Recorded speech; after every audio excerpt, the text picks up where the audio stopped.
அனைவருக்கும் வள்ளுவ வணக்கம். வள்ளுவ வணக்கத்திற்கு காலை வணக்கம் என்ற பொருளும் உண்டு. தமிழ் அறநூல்கள் அனைத்தும் மாலை நூல்களாக கருதப்பட்டாலும் மாலை பொழுதாக கருதப்பட்டாலும் திருக்குறள் ஒன்று மட்டுமே விடியல் தரும் காலை பொழுதாக கருதப்படுகிறது. உலகத்தோடு ஒட்ட ஒழுகல் பல கற்றும் கல்லார் அறிவிலாதார். சமூகத்தில் மேல்தளத்தில் இருப்பவனாயினும் கீழ்மட்ட நிலையில் இருப்பவனாயினும் தான் வாழும் உலகுடன் ஒத்து பொருந்தி வாழ தெரியாதவன் எத்தனை உயர்ந்த கல்வியை கற்றவனாக இருந்தாலும் கல்லாதவனாகவே அறிவற்றவனாகவே மதிக்கப்படுவான் என்ற வள்ளுவ சிந்தனையோடு அவரின் அரங்கு ஆரம்பிக்கிறது. அனைவருக்கும் மதஸ் வணக்கம்.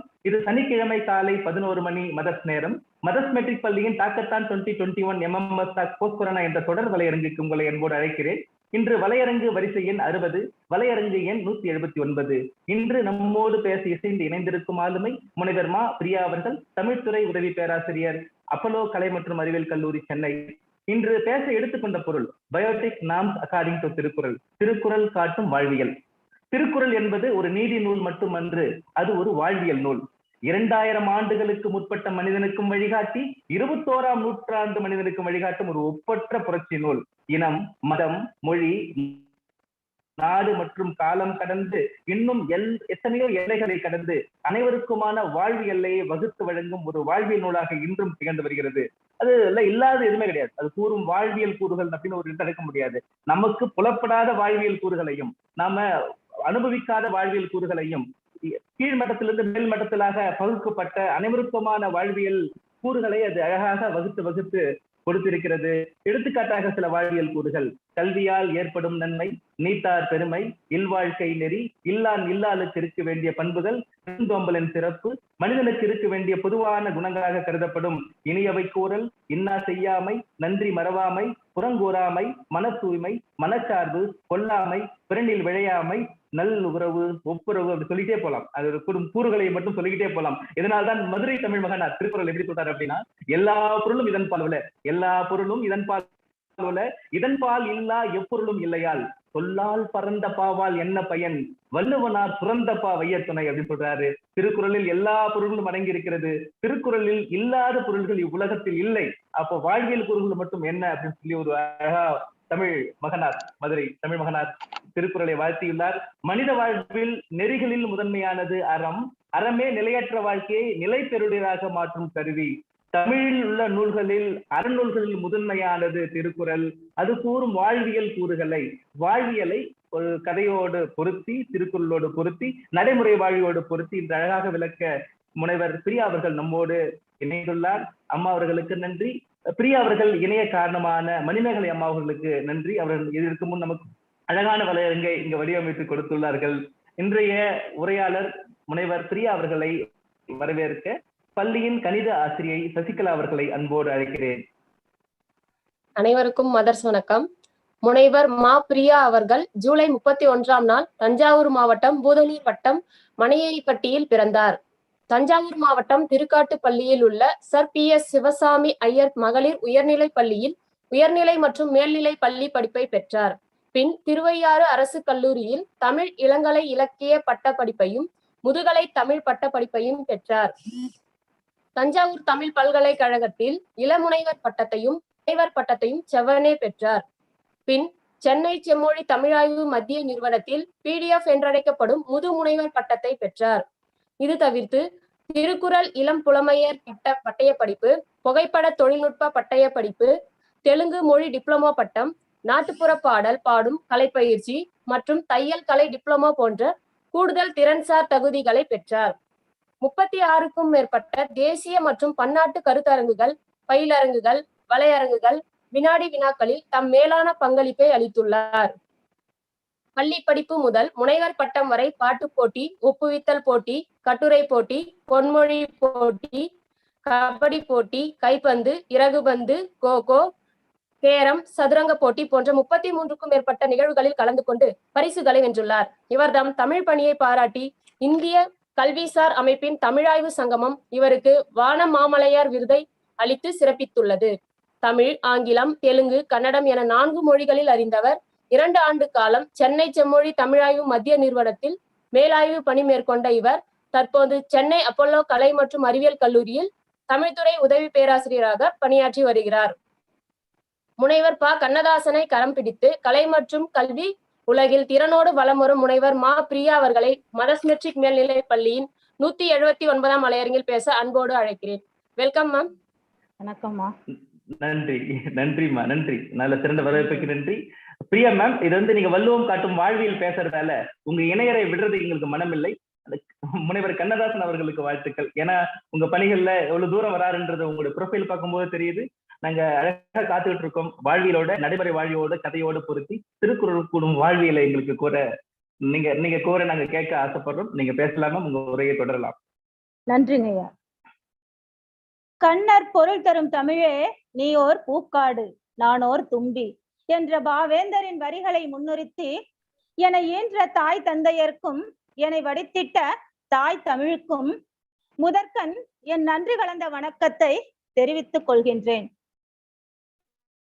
மதர் மெட்ரிக் மேல்நிலைப் பள்ளியின் 179வது வலையரங்கிற்கு அப்போலோ கலை மற்றும் அறிவியல் கல்லூரியின் சார்பாக கருத்துரை வழங்க எனக்கு வாய்ப்பளித்த மதர்ஸ் மெட்ரிக் பள்ளியின் தாளாளர் ஐயா ஆர் மோகன் அவர்களுக்கும் இந்த வலையரங்கத்தின் பொறுப்பாளர் முனைவர் கே திருமலைவாசன் ஐயா அவர்களுக்கும் ஒருங்கிணைப்பாளர் முனைவர் எம் முத்துகணேஷ் அவர்களுக்கும் வரவேற்புரை நல்கிய கணித ஆசிரியை சகோதரி அவர்களுக்கும் நன்றியுரை நவிலவிருக்கும் நல் நெஞ்சத்திற்கும் இந்த வலையரங்கிலே இணைந்திருக்கின்ற சான்றோர் பெருமக்களுக்கும் மாணவ கண்மணிகளுக்கும் எனது வணக்கத்தை கூறி திருக்குறள் காட்டும் வாழ்வியல் என்ற தலைப்பில் எனது உரையை தொடங்குகின்றேன். திருக்குறள் வாழ்வியலின் எல்லா அங்கங்களையும் கூறுவதால் அதை சிறப்பித்து பல பெயர்களில் அழைக்கின்றனர். திருக்குறள் முப்பால், உத்தரவேதம், தெய்வநூல், பொதுமறை, பொய்யாமொழி, வாயுரை வாழ்த்து, தமிழ் மறை, திருவள்ளுவம் என்று பல பெயர்களில் எல்லாம் திருக்குறளை அழைக்கின்றனர். இவையெல்லாம் நாம் அறிந்த ஒன்றுதான். திருக்குறளில் அமைந்துள்ள கருத்துக்கள் இனம், மொழி, பாலின பேதங்களின்றி காலம் கடந்தும் பொருந்துவது போல் கூறியுள்ளமையால் உலக பொதுமறை என்று போற்றப்படுகின்றது. ஆம், அதனால்தான் திருக்குறள் உலகத்துக்கெல்லாம் வேதமாக போற்றப்படுகின்றது. திருக்குறள் என்ற இந்த திருக்குறளுக்கு எவ்வாறு இந்த பெயர் பொருந்துகிறது என்று பார்த்தால், திருக்குறளில் 1330 குறள்கள் 10 133 அதிகாரங்களின் கீழ் தொகுக்கப்பட்டுள்ளது. இப்பாடல்கள் அனைத்துமே குறள் வெண்பா என்னும் வெண்பா வகையை சார்ந்தவை. அக்காலத்தில், அதாவது திருக்குறள் எழுதப்பட்ட காலத்தில் இவ்வகை வெண்பாக்களால் ஆகிய முதல் நூலும் ஒரே நூலும் திருக்குறள் தான். குறள் வெண்பாக்களால் ஆனமையால் குறள் என்றும் அதன் உயர்வு கருதி திரு என்ற அடைமொழியோடு திருக்குறள் என்று அழைக்கப்படுகின்றது. திரு என்றால் மேன்மை, செல்வம், சிறப்பு என்றெல்லாம் பொருள். நம்முடைய சான்றோர்கள் ஒவ்வொரு பொருளையும் ஒவ்வொரு வார்த்தையும் சும்மா போற போக்குல அப்படியே சொல்லிட்டு போகல. ஏன்னா ஒவ்வொரு சொல்லினுடைய உள்ளார்ந்த பொருள் நம்மளை சற்று சிந்திக்கத்தான் வைக்கின்றது. நாம திருமண அழைப்பிதழ்கள் எல்லாமே பார்ப்போம். சாதாரணமா திருவளர் செல்வன், திருவளர் செல்வி, திருநிறை செல்வி, திருநிறை செல்வன். இந்த திரு என்றால் மேன்மை, மேன்மை என்றெல்லாம் பொருள் சொல்றாங்க. அது என்ன? திருநிறை செல்வன், திருநிறை செல்வி, திரு வளர்ச்செல்வன், வளர்ச்செல்வி. நம்முடைய சான்றோர்கள் அந்த காலத்துல எல்லாம் திருமணங்கள் நடத்தும் பொழுது, இன்னைக்கு நாமெல்லாம் திருமண மண்டபங்கள்ல வச்சு நடத்தி ஃபங்க்ஷன் அப்படி ஒரு நாள்ல முடிச்சுட்டு ஆயா வந்துடுறோம். ஆனா திருமணங்கள் நம்முடைய முன்னோர்கள் காலத்துல அப்படி நடைபெறவில்லை. ஒரு வாரத்திற்கு முன்னாலே அழைப்பிதெல்லாம் அடிச்சு உற்றார் உறவினர்களுக்கெல்லாம் கொடுத்து கோடி மகிழ்ந்து இன்புற்ற காலம் எல்லாம் உண்டு. இங்கே திருமண அழைப்பிதழ்களில் திருவளர் செல்வன், திருவளர் செல்வன் என்றால் எங்கள் வீட்டிலே இன்னொரு மகன் இருக்கிறான். எங்கள் வீட்டிலே இன்னொரு மகன் இருக்கிறான், திருவளர் செல்வன். அதே மாதிரி திருவளர் செல்வி. எங்கள் வீட்டிலே இன்னும் ஒரு பெண் பிள்ளை இருக்கிறாள். மனம் முடிக்கக்கூடிய பருவத்திலே இன்னும் ஒரு பெண் பிள்ளை இருக்கிறாள். இது திருநிறை செல்வன் திருவளர் செல்வி என்பதற்கான பொருள். அது என்ன திருநிறை செல்வன் திருநிறை செல்வி? எங்கள் வீட்டிலே இனிமேல் பெண் பிள்ளைகள் இல்லை, எங்கள் வீட்டிலே இனிமேல் ஆண் பிள்ளைகள் இல்லை. இவன்தான் கடைசி பையன் கடைசி பெண் என்பதை மறைமுகமாக தன்னுடைய உற்றார் உறவினர்களுக்கு சொல்வதற்காகவே இத்தகைய சொல்லாடல்கள் கையாளப்பட்டுள்ளது. என்னே நம் முன்னோரின் சொற்திறன் பாருங்களேன். அதுவும் இந்த சிறப்பெல்லாம் பார்த்தா எல்லா மொழிகளிலும் இருக்கிறதா என்றால் இல்லவே இல்லை. அதனால்தான் வள்ளுவம் இன்னும் நாடு இனம் மொழி பாகுபாடுகளின்றி உலக பொதுமறையாக வாழ்ந்து கொண்டிருக்கிறது.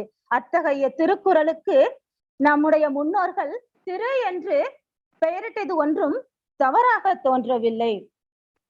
திருக்குறளின் பண்புகளை பார்த்தோமானால், திருக்குறள் சங்க இலக்கிய வகைப்பாட்டில் 14 கீழ்கணக்கு எனப்படும் 18 நூல்களின் திரட்டில் முதலாவதாக வைத்து எண்ணப்படுகின்றது. இது அடிப்படையில் ஒரு வாழ்வியல் நூல்.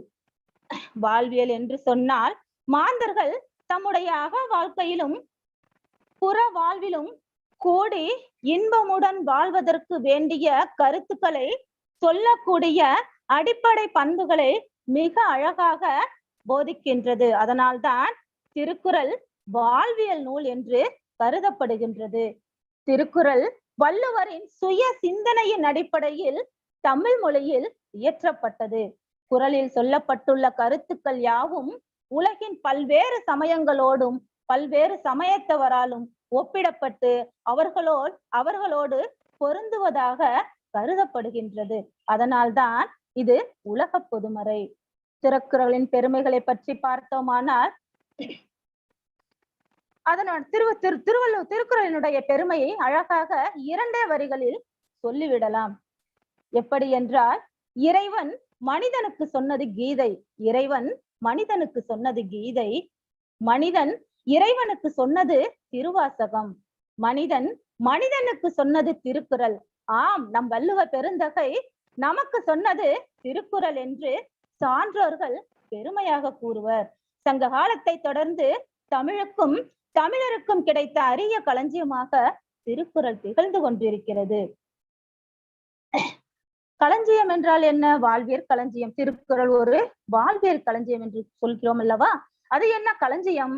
களஞ்சியம் என்பது நமக்கு தேவையானவற்றை பிறகு நமக்கு வேண்டும், இவையெல்லாம் பிறகு நம்முடைய வாழ்க்கைக்கு தேவைப்படும் என்று அவற்றை எல்லாம் சேர்த்து வைக்கக்கூடிய ஒரு இடத்திற்கு களஞ்சியம் என்று சொல்லலாம். களஞ்சியம் என்பது சேமிப்பு கிடங்கு அப்படின்னு கூட சொல்லலாம். ஆம், நம் வாழ்வியல் கூறுகளை சேமித்து வைக்கக்கூடிய ஒரு பெட்டகமாக களஞ்சியம்னா அப்படியே ஒண்ணு எல்லாத்தையும் அப்படியே சேர்த்து வைக்கலாம். பெட்டகம், அதையும் தாண்டி இன்னொரு வார்த்தையில கூட சொல்லலாம். பெட்டகம் என்று, வாழ்வியல் பெட்டகம் என்று கூட வள்ளுவத்தை சொல்லலாம். பெட்டகம், நாம களஞ்சியத்தை சேகரித்து வைக்கக்கூடிய இடமாக கருதினால் பெட்டகம் அதை பாதுகாக்கக்கூடியதாக இருக்கும். சோ வாழ்வியல் கருத்துக்களை எல்லாம் பொதிந்து வைத்திருக்கக்கூடிய ஒரு வாழ்வியல் பெட்டகமாக திருக்குறள் விளங்குகிறது என்றால் அது நம்முடைய வள்ளுவர் நமக்கு தந்த சிறப்பு. வள்ளுவத்தில் உலகளாவிய சிந்தனைகளும் மனிதனை உயர்த்தும் உரிய நோக்கும் காணப்படுகின்றது. வள்ளுவம் தமிழனுக்குரியது என்ற நிலையை கடந்து உலகத்தவர் அனைவருக்கும் உரியதாக உள்ளது. இதனை உணர்ந்த நம் பாரதி வள்ளுவன் தன்னை உலகினுக்கே தந்து வான்புகழ் கொண்ட தமிழ்நாடு என்றல்லவா புகழ்ந்துரைத்தார். அது மட்டுமல்லாது திருக்குறளின் பொருள் சிறப்பை உணர்ந்த மதுரை தமிழ் நாகனார் எல்லா பொருளும் இதன்பால் உள என்று தெளிந்து உரைத்துள்ளார். இவை வள்ளுவத்தின் காலமும் எல்லையும் கடந்து நுண்பொருள் சிறப்பை உணர்த்துகின்றது. அதனால்தான் திருக்குறள் தான் தோன்றிய காலத்தோடு மட்டும் நின்று விடாமல் இன்னும் பல நூற்றாண்டு மனிதனுக்கும் வாழ சொல்லிக் கொடுக்கின்றது, வாழ சொல்லிக் கொடுக்கும் என்பதில் ஐயமில்லை. திருக்குறள் மனிதனுக்கு வாழ்க்கையை சொல்லிக் கொடுக்கின்றது. ஒரு சராசரி மனிதன் அன்றாட வாழ்க்கையில் ஒழுக வேண்டிய நெறிமுறைகளின் தொகுப்பாக திருக்குறள் விளங்குகின்றது. உதாரணத்திற்கு ஒரு சிறு கதையை சொல்லி அதை எவ்வாறு திருக்குறளை வாழ்வியலோடு ஒப்பிட்டு பார்க்கலாம் என்று கூற விழைகின்றேன். இது ஒரு சேலம் மாவட்டத்திலே நடந்த ஒரு உண்மை கதை. சேலம் மாவட்டத்தில் புதிதாக ஒரு இளம் பெண் ஆட்சியாளர் மாற்றலாகி சேலம் மாவட்டத்திற்கு வருகிறார். அவருக்கு வயது 27. அந்த நேரம் பார்த்து அந்த மாவட்டத்துல ஒரு குறிப்பிட்ட பகுதியில ஜாதி கலவரம் நடக்க போவதாக ஒரு தகவல். உடனே தமிழக அரசு என்ன பண்ணுது, அந்த ஆட்சியாளருக்கு ஒரு அறிக்கை அனுப்புறாங்க. என்னன்னா, அந்த ஜாதி கலவரம் நடக்கக்கூடிய அந்த இடத்திற்கு சென்று அங்கு களப்பணியாற்றி அந்த அறிக்கையை உடனே அரசுக்கு சமர்ப்பிக்க வேண்டும் என்று கூறி, அது மட்டுமல்லாது காவல்துறைக்கும் ஒரு அறிவிப்பு, காவல்துறையை எல்லா நிலைகளிலும் எந்த சூழ்நிலையிலும் தயாராக வைக்க வேண்டும் என்ற ஒரு அறிவிப்பும் அங்கு கொடுக்கப்பட்டிருக்கின்றது. காவல்துறையும் தயார் நிலையோடு இருக்கின்றது. அதிகாலை அந்த ஆட்சியர் அந்த குறிப்பிட்ட இடத்திற்கு செல்ல வேண்டும். மறுநாள் அதிகாலை ரயிலில் கள ஆய்விற்காக புதிய ஆட்சியர் வருவதாக தகவல். அந்த குறிப்பிட்ட ஜாதி கலவரம் நடக்கக்கூடிய அந்த இடத்திற்கு ஆட்சியாளர் செல்ல போகிறார். ரயிலிலிருந்து இறங்கி வருவதாக தகவல் வருகிறது. அரசு முறைப்படி அவரை மரியாதையோடு வரவேற்று விருந்தினர் மாளிகைக்கு அழைத்து செல்லும் பொறுப்பு டிஎஸ்பிக்கு கொடுக்கப்படுகிறது. அந்த டிஎஸ்பியினுடைய வயது 54 வயதுடைய அந்த டிஎஸ்பிக்கு வரவேற்பு கொடுக்கப்படுகின்றது. அவரும் அதிகாலையிலேயே ரயில் நிலையத்திற்கு வந்து காத்திருக்கின்றார். பத்திரிகை நிருபர்களும் அங்கே குழுமி இருக்கிறார்கள். அதில் ஒரு ரகசியம் இருப்பதாக சில மூத்த பத்திரிகையாளர்களுக்கு மட்டும் தெரியும். என்ன நடக்க போகிறது, எப்படி நடக்க போகிறது என்பதை பார்ப்பதற்கு பத்திரிகையாளர்கள் ஆவலோடு குழுமி இருக்கிறார்கள். புதிதாக வரும் பெண் ஆட்சியர் டிஎஸ்பியின் சொந்த மகள் என்பதுதான் அந்த ரகசியம். இருவரும் அப்பொழுதுதான் முதல் முறையாக பொது இடத்தில் சந்திக்கிறார்கள்.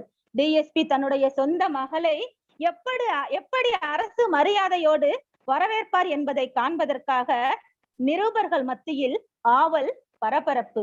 வண்டியில் இருந்து ஆட்சியர் இறங்கியவுடன் அரசு முறைப்படி டிஎஸ்பி விரைப்பாக நின்று சல்யூட் செய்து அவரை அழைத்து சென்று அரசு வாகனத்தில் அமரச் செய்ய வேண்டும்.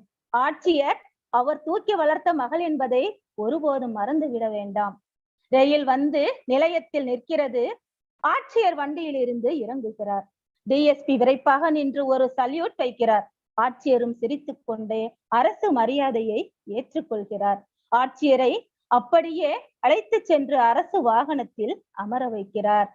வாகனம் நகர்கிறது. அப்பா மகள் இருவர் கண்களிலும் கண்ணீர். அது ஆனந்த கண்ணீர். சூழ்நிலை தெரிந்த நிருபர்கள் டிஎஸ்பியை சூழ்ந்து கொண்டு ஆவலாய் கேட்கிறார்கள், உங்கள் உணர்வு எப்படி இருந்ததென்று. உடனே அவர் கூறினார், கண்களில் கண்ணீரோடு. விவரிக்க முடியவில்லை. இருந்தாலும் அவள் என் மகள் என்பது வீட்டில்தான். இங்கே அவர் ஆட்சியார். நான் அவருக்கு பணிபுரிய நியமிக்கப்பட்ட அதிகாரி, அவ்வளவுதான். இந்த இடத்தில் வள்ளுவத்தின் வாழ்வியலை காண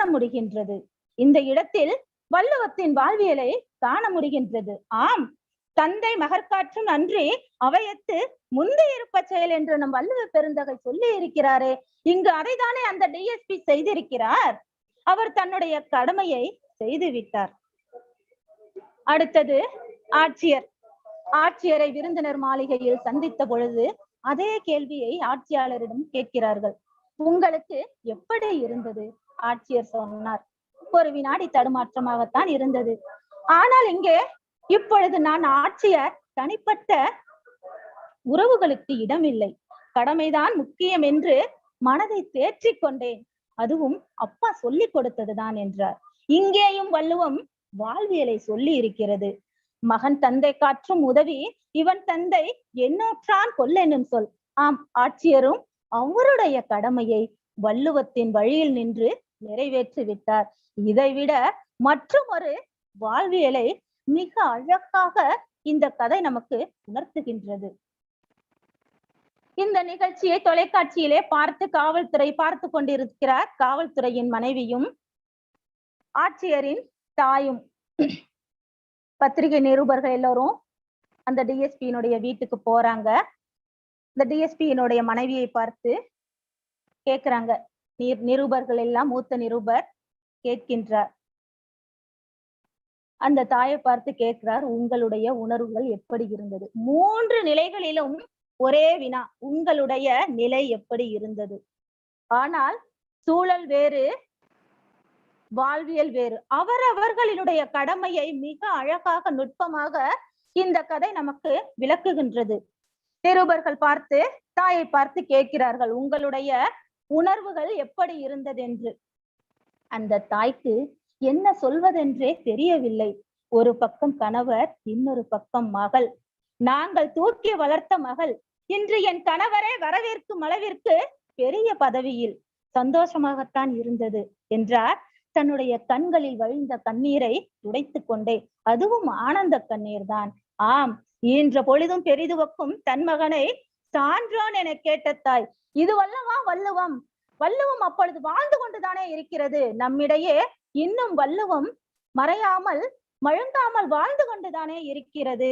இதுவல்லவா வாழ்வியல் என்று மனிதனை எவ்வாறு வாழ வேண்டும் என்ற அடிப்படையை மிக அழகாக நுட்பமாக வள்ளுவரை தவிர வேறு யாராலும் வாழ்வியலை சொல்லிக் கொடுக்க முடியாது.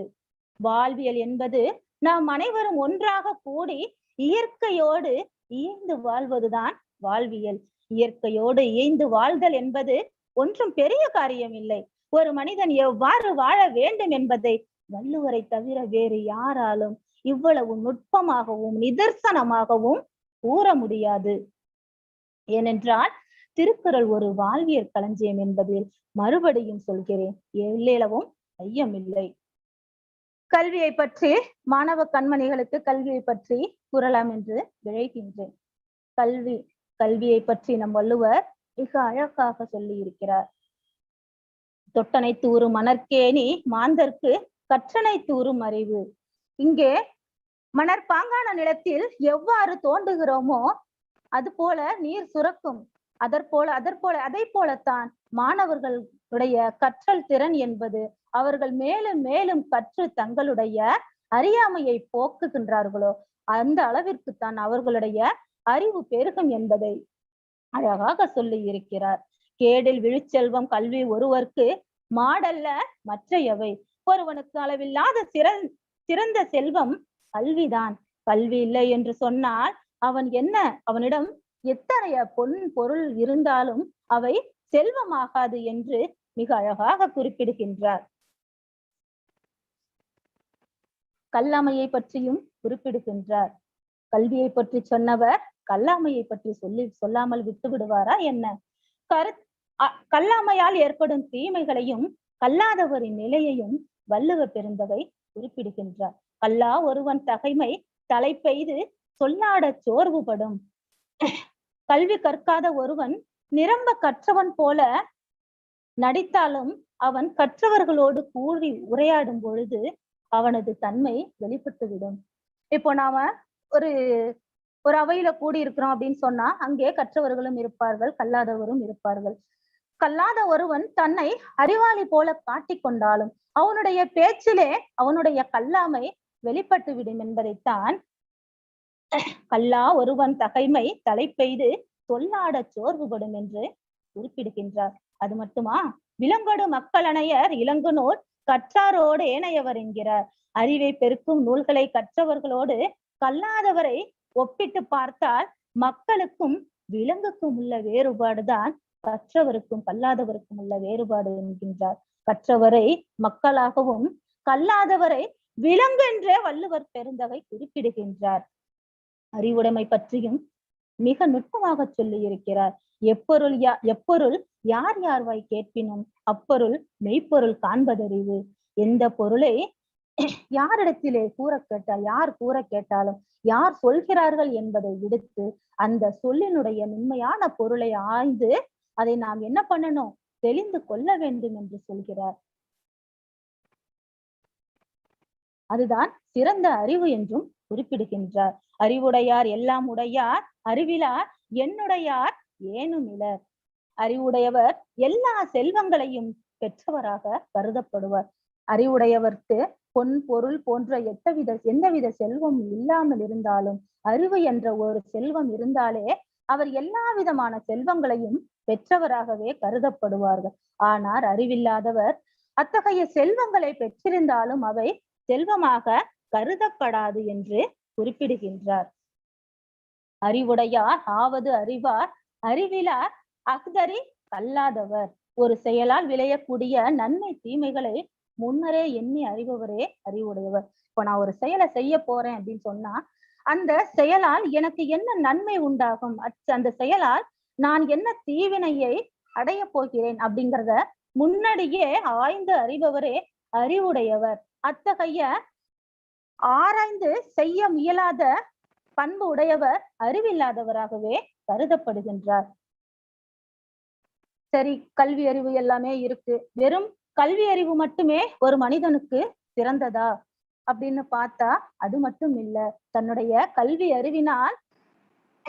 அறிவை பெற்றிருந்தாலும் மட்டும் போதாது, பெரியவரினுடைய அதாவது சான்றோர்களினுடைய தொடர்பும் அவர்களுக்கு வேண்டும் என்பதை சொல்கின்றார் வள்ளுவர். வாழ்வில் முன்னேறி சிறப்புடன் வாழ வேண்டும் என்று நினைத்தால் அறிவில் சிறந்த பெரியவர்களின் நட்பு இன்றியமையாதது என்பதை பெரியாரை துணைக்கோடல் என்ற அதிகாரத்தில் குறிப்பிடுகின்றார்.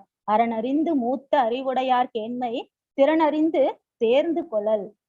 அறநெறியை அறிந்த வயதால் மூத்த அறிவுடையவரின் நட்பை பெறுகின்ற வழிமுறைகளை அறிந்து ஆராய்ந்து பெறுதல் வேண்டும். இப்போ நம்ம படிக்கிறோம், கற்றதனால் ஆய பயனென்பல் மற்றொருவர் தொழார் எனின் அப்படின்னு சொல்லிட்டு இந்த குறளை படிக்கிறோம். இதனால நமக்கு என்ன பயன்?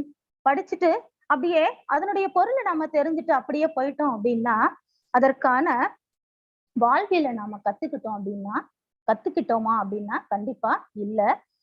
அந்த கல்வியினுடைய பயனையும் சான்றோர்களினுடைய துணையோடு அதை நாம் வழிநடத்தி செயல்படுத்தும் பொழுதுதான் நாம் கற்றவர்களாக முழுமையடைகின்றோம்.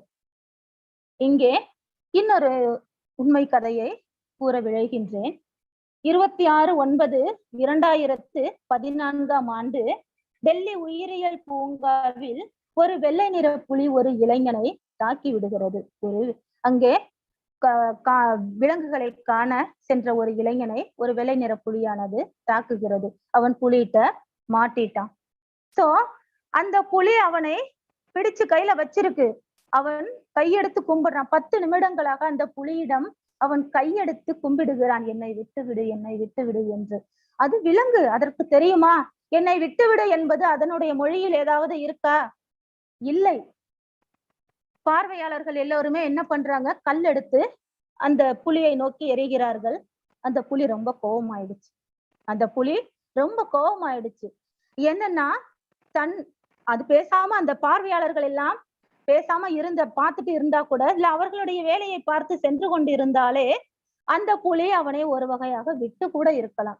சரி, பொழைச்சு போ அப்படின்னு கூட விட்டுருக்கலாம். ஆனா பார்வையாளர்கள் தங்களுடைய அறியாமையால், பயத்தோடு கூறிய அறியாமையால் என்ன பண்றாங்க, கல்லை நோக்கி அந்த புலியை நோக்கி எறிகிறார்கள். கல்லை, கையில கிடைச்ச பொருட்களை எல்லாம் எடுத்து அந்த புலியை நோக்கி வீசுகிறார்கள். புலி கோபம் கொண்டுருச்சு. அந்த இளைஞனை தன்னுடைய குகைக்கே தூக்கிட்டு போயிடுச்சு. குகைக்கு தூக்கிட்டு போய் அந்த இளைஞனை கொன்று விட்டது, கடித்து கொன்று விட்டது. இங்கே ஒரு இது சாதாரண ஒரு வாழ்வியல். இங்க பெரியார்கள் சான்றோர்களினுடைய அறிவுரை, சான்றோர்கள் என்ன சொல்லியிருக்காங்க, நம்ம முன்னோர்கள், விலங்குகள் தீயை கண்டால் அஞ்சும், விலங்குகள் தீயை கண்டால் அஞ்சும்.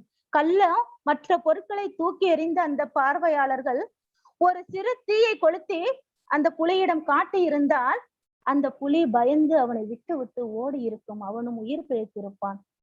சோ சான்றோர்களினுடைய அறிவுரையை நாம் கேட்டு அதன் மூலமாக நாம் கற்ற கல்வியினுடைய பயனையும் ஒப்பிட்டு வாழ்வதுதான் பெரியாரை துணைக்கோடல்.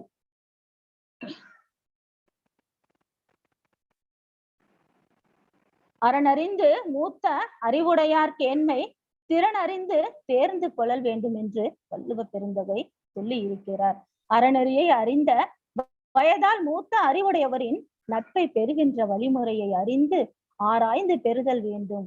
அறிவில் சிறந்த பெரியவர்கள் நட்பை கைவிடுவது எத்தகைய தீங்கை தரும் என்பதை பல்லார் பகைக்கொளின் பத்தடுத்த தீமைத்தே நல்லார் தொடர்கை விடல்.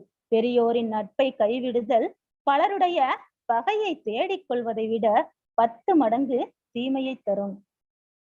ஒரு நல்லவரை விட்டு தீயவரினுடைய நட்பை பெறுவது எப்படி இருக்குமாம்? ஒரு மடங்கு தீமையே நம்மால் தாங்க முடியாது. 10 மடங்கு தீமை என்றால் நினைத்து பாருங்கள், அது எத்துணை துன்பத்தை நமக்கு தரும் என்று. அது மட்டுமா, சிற்றினம் சேராமையை மிக அழகாக சொல்லி இருக்கிறார். இழிவான குணமுடைய மாந்தர்களை சிற்றினம் என்றே வள்ளுவ பெருந்தகை சுட்டுகின்றார். இதனை சிற்றின மஞ்சும் பெருமை சிறுமைதான் சுற்றமா சூழ்ந்துவிடும். அறிவுடைய சான்றோர்கள் இழிவான குணமுடையோரோடு என்ன பண்ண மாட்டாங்க? சேர மாட்டார்கள். அறிவான சான்றோர்கள் இழிந்த குணமுடையவரோடு ஒருபோதும் சேர மாட்டார்கள்.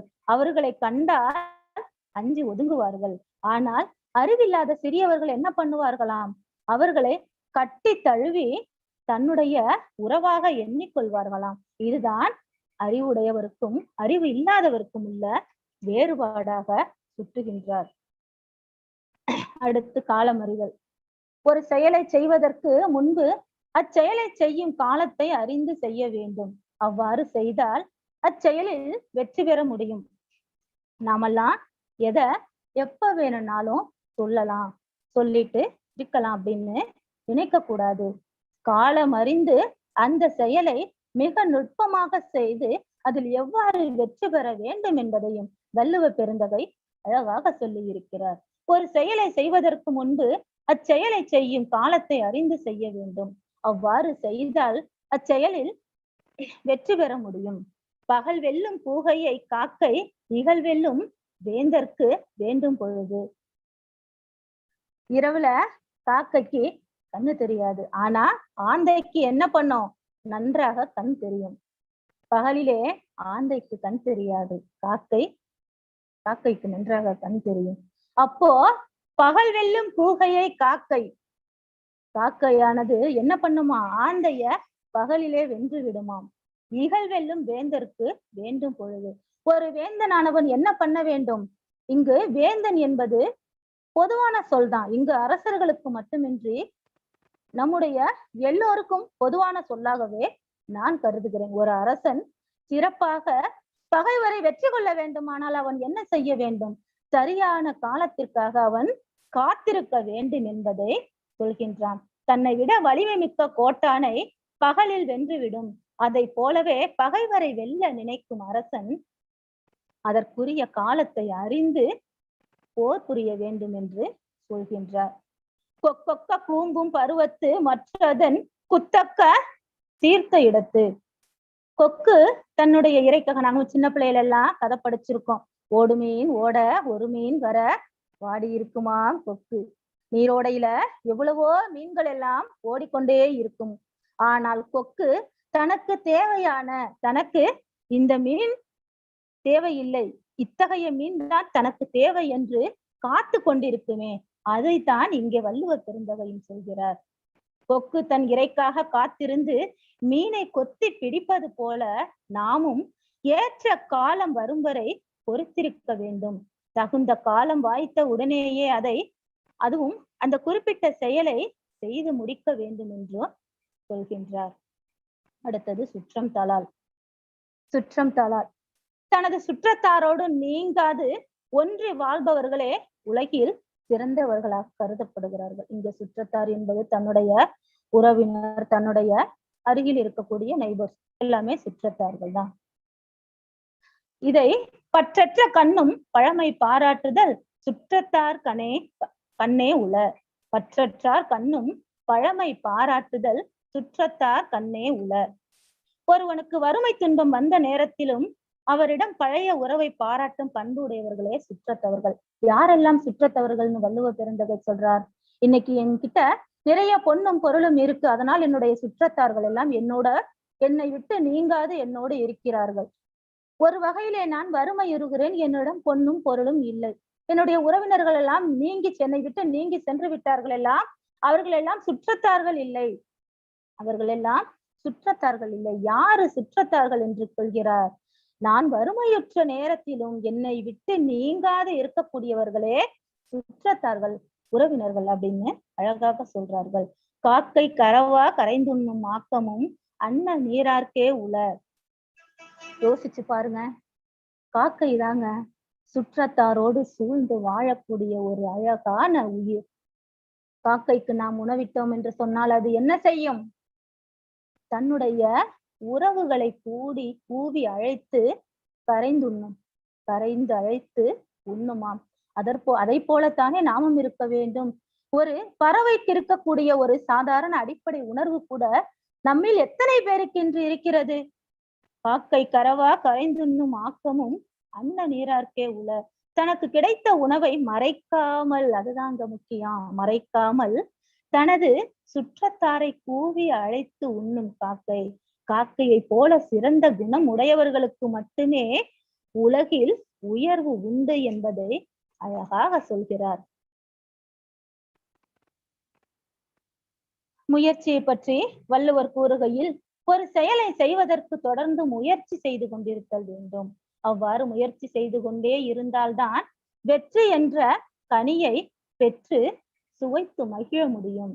தாளாண்மை இல்லாதான் வேளாண்மை பேடிகை வாளாண்மை போல கெடும். இங்கே நல்ல முயற்சி இல்லாதவன் பிறருக்கு உதவி வாழ்கிறேன் என்று கூறுவது பேடி. தன் கையிலே வாளை எடுத்து ஆள்வது போன்று பயனற்று கெடும் அப்படின்னு சொல்றாரு. பேடி என்பவன் கோழை ஒருவன் என்ன பண்றான்? தன்னுடைய கையிலே வாளை எடுத்துக்கொண்டு நான் எல்லோரையும் காப்பாற்றி விடுகிறேன் என்று சொன்னால் அவன் காப்பாற்றுவானா? அவனுடைய கோழைத்தனம் என்ன பண்ணும்? எல்லோரையும் அழித்து விடும். அது போலத்தான் முயற்சி இல்லாதவன் நான் எல்லோரையும் காப்பேன், நான் எல்லாவற்றிலும் வெற்றி பெறுவேன் என்று சொன்னால் அவனால் என்ன பண்ண முடியாது? வெற்றி பெற முடியாது. அது எத்தகையது என்பதைத்தான் தாளாண்மை இல்லாதான் வேளாண்மை பேடிகை வாளாண்மை போல கெடும் என்கிறார். முயற்சி திருவினையாக்கும், முயற்சியின்மை இன்மை புகுத்திவிடும். விடாமுயற்சி ஒருவனிடம் இருக்குமானால் அவனது செல்வம் பெருகும். முயற்சி இல்லை என்று சொன்னால் அவனை அந்த மிகுந்த வறுமையில் ஆழ்த்திவிடும். அடுத்து இடுக்கண் அழியாமை. மனித வாழ்வில் இன்பமும் துன்பமும் ஒரு நாணயத்தின் 2 பக்கங்களை போன்றது. இன்பம் வரும்பொழுது மகிழ்ச்சியில் திளைத்து, துன்பம் வரும்பொழுது வருந்தி தளர்ந்து விடுதல் கூடாது. அதைத்தான் இடுக்கண் வருங்கால் நகுக, அதனை அடுத்து ஊர்வது அகுது ஒப்பது இல். நமக்கு துன்பம் வரும்பொழுது அதை கண்டு தூண்டு விடாமல் துன்பத்தையும் நாம் சாதாரணமாக எதிர்கொண்டு வாழ்ந்தோமானால் வாழ்க்கையில் எத்தகைய துன்பத்தையும் நாம் என்ன பண்ணலாம்? எளிதிலே கடந்து வந்து விடலாம். ஐயோ எனக்கு கஷ்டம் வந்துருச்சே, நான் கஷ்டப்பட்டுட்டு இருக்கேனே அப்படின்னு மனது சோர்ந்து உட்கார்ந்து விடாமல் அடுத்து நடக்கக்கூடியது என்ன? கஷ்டம் தானே நமக்கு வந்துட்டு போட்டோம், கஷ்டம் யார்கிட்ட போகும்? நம்மள்கிட்ட வராம. சோ இந்த கஷ்டத்தையும் இந்த துன்பத்தையும் நான் என்ன பண்ணுவேன்? எளிமையாக எதிர்கொள்வேன். இன்பம் வரும் பொழுது மகிழ்ந்த நான் அதே மகிழ்ச்சியோடு அந்த துன்பத்தையும் என்ன பண்ணணும்? எதிர்கொள்ள வேண்டும். இந்த துன்பத்தை நினைத்து கலங்காது வருந்தாது துன்பத்தையும் இன்பத்தை போலவே எண்ணி நான் எதிர்கொள்ள வேண்டும் என்பதைத்தான் குறிப்பிடுகின்றார். சொல் வன்மை. இத்துணை நுட்பமான சொல் பாருங்க. சொல் வன்மை. சொல்லக்கூடிய சொற்களில் எவ்வாறு நுட்பம் இருக்க வேண்டும் என்று. சொல்வன்மை என்கிற செல்வம் தனிச்சிறப்புடையது. எந்த நேரத்தில் யாரிடம் எதை சொல்ல வேண்டும் என்பதை அறிந்து சொல்ல வேண்டும். சும்மா நம்ம பாட்டுக்கு யார் யார்கிட்ட எதை சொல்லணும், எதை சொல்லக்கூடாது அப்படிங்கிற ஒரு கருத்தில்லாமல் எல்லோரிடமும் எல்லாத்தையும் சொல்லிட்டு போனோம்னா நம்ம யாராவது மதிப்பாங்களா? கண்டிப்பா மதிக்க மாட்டார்கள். சொல்வன்மை மிக்கவரையே இந்த உலகம் என்ன பண்ணும்? மதிக்கும். அத்தகைய சொல்வன்மையை வள்ளுவ பெருந்தகை குறிப்பிடாமல் விடவில்லை. ஒருவர் தன்னுடைய வலிமையை அறிந்து அதற்கு தகுந்த செயல்களையே செய்ய வேண்டும். இதையே பீலிப்பை சாக்காடும் அச்சிறு அப்பண்டம் தாள மிகுத்து பெயின். வலிமை அறிதல். என்னால இந்த செயலை செய்ய முடியும், இந்த செயல்களை என்னால் செய்ய முடியாது. சோ இப்போ ஒரு 10 கிலோ வெயிட் உள்ள ஒரு பொருளை என்னால தூக்க முடியும்னு வச்சுக்கலாமே. சோ ஒரு 100 கிலோ உள்ள பொருளை என்னால தூக்க முடியுமா? என்னுடைய வலிமை இதுதான், என்னால் இவ்வளவுதான் முடியும். என்னால் முடியாது அப்படின்னு முற்றுப்புள்ளி வைக்க முடியாது. ஆனால் என்னால் முடியும் என்று முயற்சி செய்யலாம். முயற்சி செய்தாலும் அதற்கும் ஒரு எல்லை உண்டு. அதைத்தான் பீலிப்பை சாகாடும் அச்சுறும் அப்பண்டம் தாள மிகுத்து பெயின் என்கிறார். மயிலிறகு மென்மையானதுதான், பாரம் இல்லாதது, அதாவது வெயிட்டே இல்லாததுதான் மயிலிறகு. அத்தகைய மயிலிறகே ஆனாலும் அளவுக்கு அதிகமாக ஏற்றினால் வண்டியினுடைய அச்சு முறிந்துவிடும். எனவே எதையும் தாங்கும் வலிமையின் அறிவறிந்து செய்தல் வேண்டும். இதை என்னால தூக்க முடியும் அப்படின்னா கண்டிப்பா என்னால முடியும். சோ ஒரு 100 கிலோ உள்ள ஒரு பொருளை என்னால கண்டிப்பா தூக்க முடியுமா அப்படின்னா முடியாது. அது என்னுடைய வலிமைக்கு அப்பாற்பட்டது. சோ என்னுடைய வலிமை அறிந்து என்னுடைய செயல்களை நான் செய்தேன் என்று சொன்னால் நான் வாழ்வில் வெற்றி பெற முடியும். என்னால் இயலாத, என்னால் முடியாத, என்னுடைய வலிமைக்கு மீறின செயல்களை என்ன பண்ணக்கூடாது? ஒருபொழுதும் செய்யக்கூடாது. ஒருவன் தன்னலம் பாராமல் பிறருக்கு உதவி செய்யும் நல்ல குணமுள்ளவனாக இருக்கின்றான்.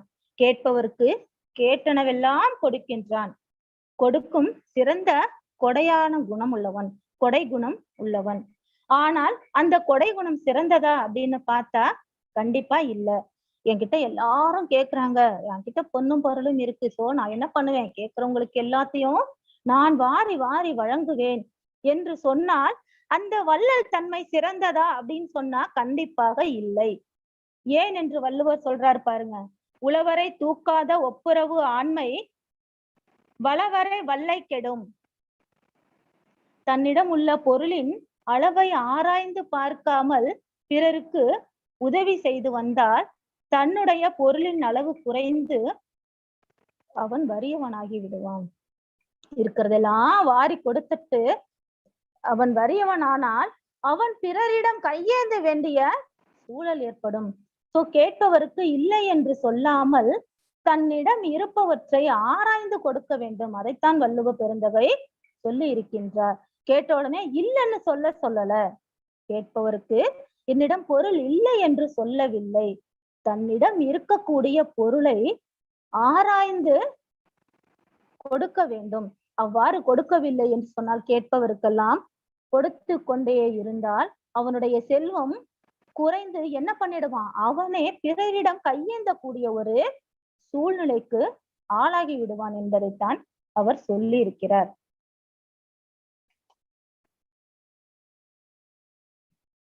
நிலத்து இயல்பால் நீர் திரிந்து அற்றாகும் மாந்தர்க்கு இனத்து இயல்பதாகும் அறிவு. நீரினுடைய தன்மை ஒருபோதும் மாறாதது. நீரினுடைய தன்மை எப்போவாவது மாறுமா? மழை நீரானது, பெய்யக்கூடிய நீரானது எப்போவாவது மாறுமா? நீரினுடைய சுவை மாறுமா? கண்டிப்பா. நீரினுடைய குணம் மாறுமா? நீரினுடைய தன்மை மாறுமா? சோ மாறாது. எப்பொழுது அது மாறும்? அந்த நீரானது அது சேரக்கூடிய இடத்தை பொறுத்து அதனுடைய தன்மையானது மாறும். உப்பு நிலத்திலே பெய்த மழையானது எப்படி உவர் நீராகுமோ, செம்மண் நிலத்திலே பெய்த நீரானது எப்படி செந்நீராகுமோ, அது போலத்தான் ஒருவன் தான் சேர்கின்ற இடத்தை பொறுத்தே அவனுடைய குணமும் மாறும் என்பதை மிக அழகாக சொல்லி இருக்கிறார். மக்களின் அறிவு அவர்கள் சேர்ந்துள்ள இனத்தின் அறிவு அவர்கள் சேர்ந்துள்ள இனத்தின் தன்மையை பெறும் என்கிறார். நல்லினத்தின் ஊங்கும் துணையில்லை, தீயினத்தின் அல்லற் படுப்பதுவும் இல். ஒருவனுக்கு நல்ல இனத்தை விட சிறந்த துணை வேற எதுவும் இல்லை. இங்கு இனம் என்பது அவனுடைய சுற்றத்தாரை குறிப்பிடுகின்றார், அவருடைய சுற்றத்தாரை குறிப்பிடுகின்றார். அதை போலவே தீய இனத்தை விட துன்பம் தருவது வேற எதுவும் இல்லை. ஒருவன் நல்லவர்களோடு சேர்ந்தால் அவனுடைய எண்ணமும் செயலும் நல்லனவாகவே இருக்கும். அவன் தீயவரோடு சேர்ந்து பழகினான் என்று சொன்னால் அவனுடைய சிந்தனையும் செயலும் தீயனவாகவே இருக்கும் என்று சொல்கின்றார். தெரிந்து செயல் வகை என்ற அதிகாரத்தில் ஒரு செயலை செய்வதற்கு முன் அதனை பலமுறை ஆராய்ந்து செய்ய வேண்டும். ஒரு செயலை செய்வதற்கு முன்னாடி இந்த செயலை நாம் செய்கின்றோம், இதனால் விளையக்கூடிய நன்மை என்ன, தீமை என்ன, இச்செயலை செய்வதால் பிறருக்கு என்ன பயன், பிறர்க்கு என்ன தீமை, இதனால் பிறர் ஏதேனும் துன்பப்படுவார்களா என்று பல முறை ஆராய்ந்து அந்த செயலை செய்ய வேண்டும் என்று சொல்கின்றார். அவ்வாறு ஒரு செயலை செய்து முடித்த பின் அந்த செயலை பற்றி என்ன பண்ணக்கூடாது, சிந்திக்க கூடாது என்றும் சொல்லி இருக்கிறார். எண்ணி துணிக கருமம் துணிந்த பின் எண்ணுவோம் என்பது இழுக்கு. ஒரு செயலை செய்ய துணிவதற்கு தொடங்கும் முன் அதனை செய்து முடிக்கின்ற வழிவகைகளை நன்றாக ஆராய்ந்து தொடங்க வேண்டும். அவ்வாறு தொடங்கிய பின் ஆராய்வோம் என்று நினைத்தால் அது குற்றம் என்றே குறிப்பிடுகின்றார். இப்போ ஒரு திரைப்பட வசனம் ஒண்ணு, ஒரு நடிகர் ஒருத்தர் பேசுவார், ஒரு தடவை நான் முடிவெடுத்துட்டேன்னா என் பேச்ச நானே கேட்க மாட்டேன். அதைத்தான் வள்ளுவ பெருந்தகையினுடைய வாக்கைத்தான் அவர் ஒரு டயலாக் ஆக்கி அப்படி சொல்றார். இந்த டயலாக்கு இதுதான் பொருள். ஒரு தடவை நான் முடிவெடுத்துட்டேன்னா என் பேச்ச நானே கேட்க மாட்டேன். இது வள்ளுவ பெருந்தகையினுடைய வாழ்வியல் தான். அடுத்து ஊக்கமுடைமை. ஒருவன் வாழ்வில் ஊக்கத்தோடு இருக்க வேண்டும். ஊக்கத்தோடு தான் இருப்பது மட்டுமின்றி மற்றவரையும் ஊக்கப்படுத்தும் குணமே சிறந்தது என்று குறிப்பிடுகின்றார். உடையார் எனப்படுவது ஊக்கம் அகுதிலார், உடையது உடையரோ மற்று. ஊக்கமுடையவராக இருத்தலே ஒன்றை உடையவர் என்ற சிறப்பிற்கு உரியவர். ஊக்கம் இல்லாதவர் எதை பெற்றிருந்தாலும் உடையவர் ஆக மாட்டார். உதாரணத்திற்கு அங்கீகாரமும் பாராட்டும் ஒரு மனிதனுக்கு மிக முக்கியம்தான். அங்கீகாரமும் பாராட்டும் ஒரு மனிதனுக்கு கண்டிப்பா மிக முக்கியம்தான். சோ ஒரு மனிதனை ஊக்கப்படுத்தினோம் என்று சொன்னால் அவன் வாழ்வில் முன்னேற்றம் அடைவான், பல வெற்றிகளை காண்பான். உதாரணத்திற்கு ஒரு சிறுகதையை மறுபடியும் இங்கே கூற விழைகின்றேன்.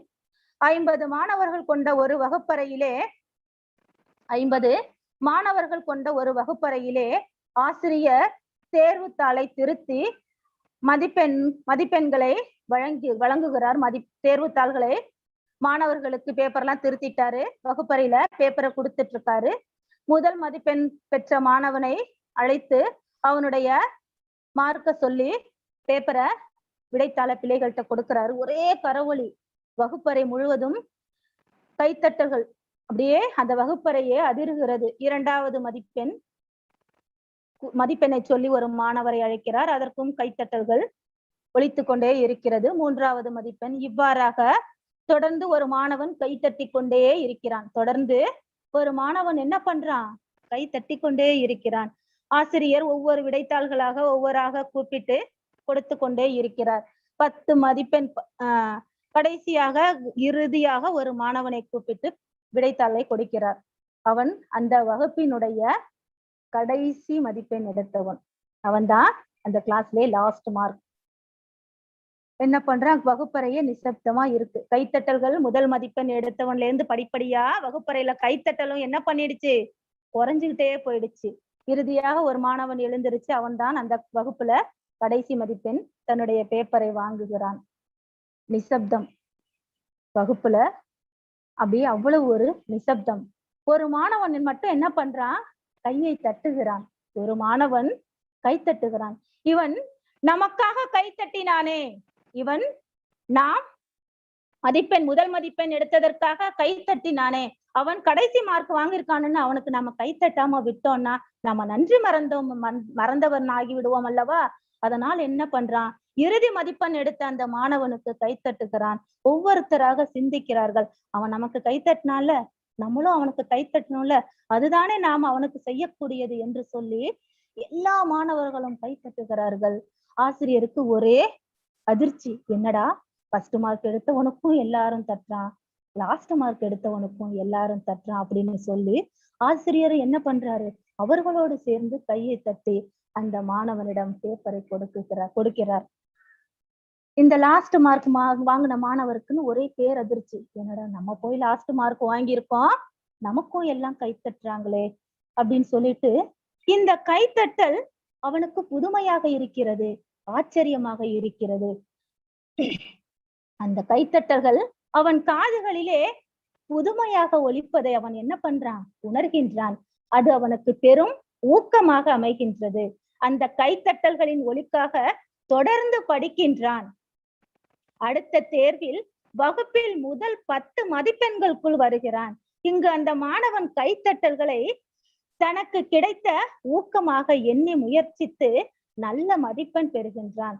அதுபோல ஊக்கமுடைமையோடு மாணவ செல்வங்கள் செயல்பட வேண்டும் என்பதைத்தான் இந்த கதையை உங்களுக்கு ஒரு உதாரணமாக சொல்கின்றேன். இது மாணவர்களுக்கு மட்டுமல்ல, நம்மை போன்றவர்களுக்கும் வாழ்விலே ஒரு சின்ன ஊக்கம் கிடைத்தால் போதும், ஒரு சின்ன கைத்தட்டல் ஒரு மனிதனை சான்றோர்களாக வலிமை உடையவர்களாக ஆக்கிவிடும் என்பதற்கு இந்த கதை ஒரு உதாரணமாகவே கருதுகிறேன். திருக்குறளின் சிறப்புகளை சொல்லிக்கொண்டே போகலாம். ஒரு நாள் என்ன, ஒரு வாரம் என்ன, ஓராண்டு கூட சொல்லிக்கொண்டே போகலாம். வள்ளுவரை பற்றியும் வள்ளுவத்தை பற்றியும் சொல்லவா வேண்டும், சொல்லி தெரியவா வேண்டும். திருக்குறளை பற்றி சில சிறப்பு தகவல்களை, எனக்கு தெரிந்த ஒரு சில சிறப்பு தகவல்களை சொல்ல நினைக்கின்றேன். திருக்குறளில் தமிழ் என்ற சொல்லை வள்ளுவர் ஒரு இடத்தில் கூட பயன்படுத்தவே இல்லை. அதனால்தான் இது உலக பொதுமறை என்று அழைக்கப்படுகின்றது. எங்கேனும் அவர் தமிழ் என்ற மொழியை பயன்படுத்தி இருந்தால் அது அந்த மொழியை பேசும் மக்களுக்கு மட்டுமே சொந்தமானதாக இருந்திருக்கும். அது தமிழர் வேதமாக இருந்திருக்கும், தமிழர்களுக்கான பொது மறையாக இருந்திருக்கும். அவர் மொழியை, அதாவது தமிழ் என்ற சொல்லை பயன்படுத்தாததால் தான் அது இன்றும் உலக பொதுமறையாக போற்றப்படுகின்றது. திருக்குறள் முதலில் அச்சிடப்பட்ட ஆண்டு 1812. திருக்குறள் அகரத்தில் தொடங்கி நகரத்தில் முடிகிறது. உயிரெழுத்தாகிய அகரத்தில் தொடங்கி உயிர்மை எழுத்தாகிய நகரத்தில் முடிகின்றது.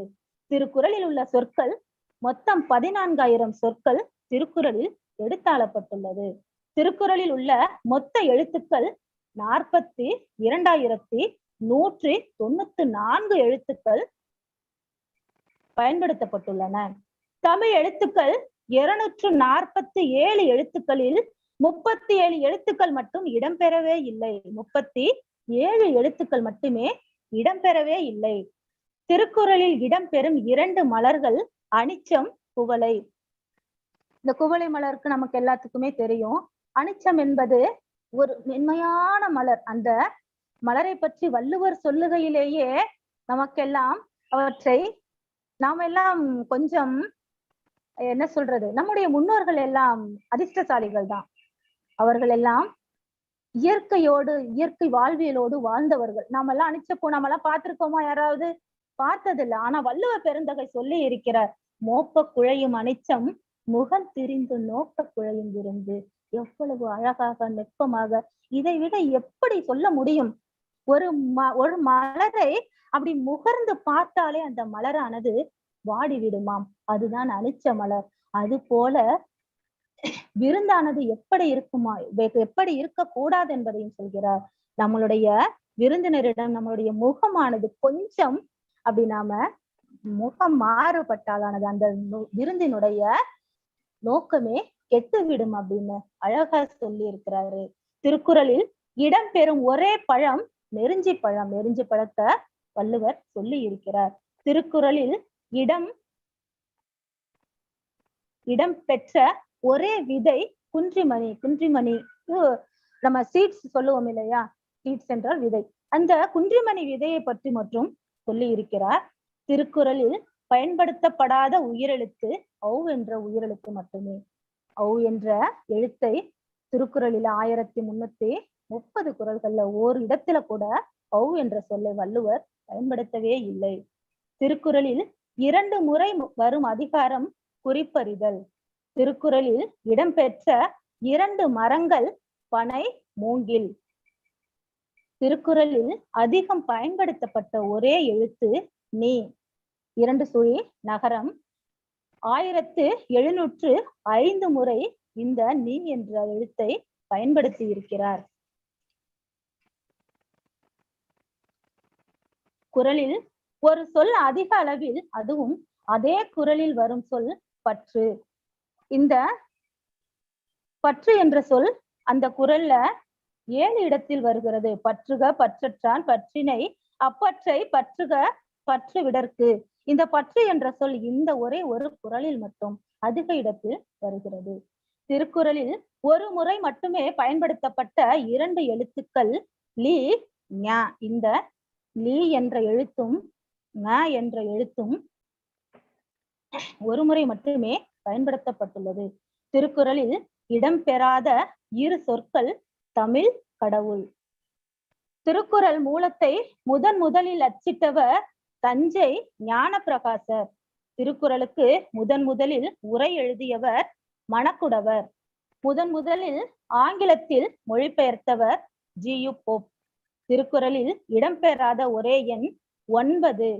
கோடு என்ற சொல் திருக்குறளில் 7 இடங்களில் இடம்பெற்றுள்ளது. 7 என்ற சொல் 8 குறட்பாக்களில் எடுத்தாளப்பட்டுள்ளது. 70 கோடி என்ற சொல் ஒரே ஒரு குறளில் இடம்பெற்றுள்ளது. திருக்குறள் இதுவரை ஏறத்தாழ 107 மொழிகளில் மொழிபெயர்க்கப்பட்டு வெளிவந்துள்ளது. திருக்குறள் நரிக்குறவர் மக்கள் பேசும் வக்போலி மொழியிலும் மொழிபெயர்க்கப்பட்டுள்ளது. திருக்குறள் இயற்றப்பட்ட காலம் இன்னும் வரையறுக்கப்படவில்லை. ஏறக்குறைய 2000 ஆண்டுகள் பழமையானது. தமிழறிஞர் மறைமலை அடிகள் செய்த ஆராய்ச்சியின் பயனாக தமிழ்நாட்டில் ஆண்டுகளை கணக்கிட திருவள்ளுவர் ஆண்டு பயன்படுகிறது.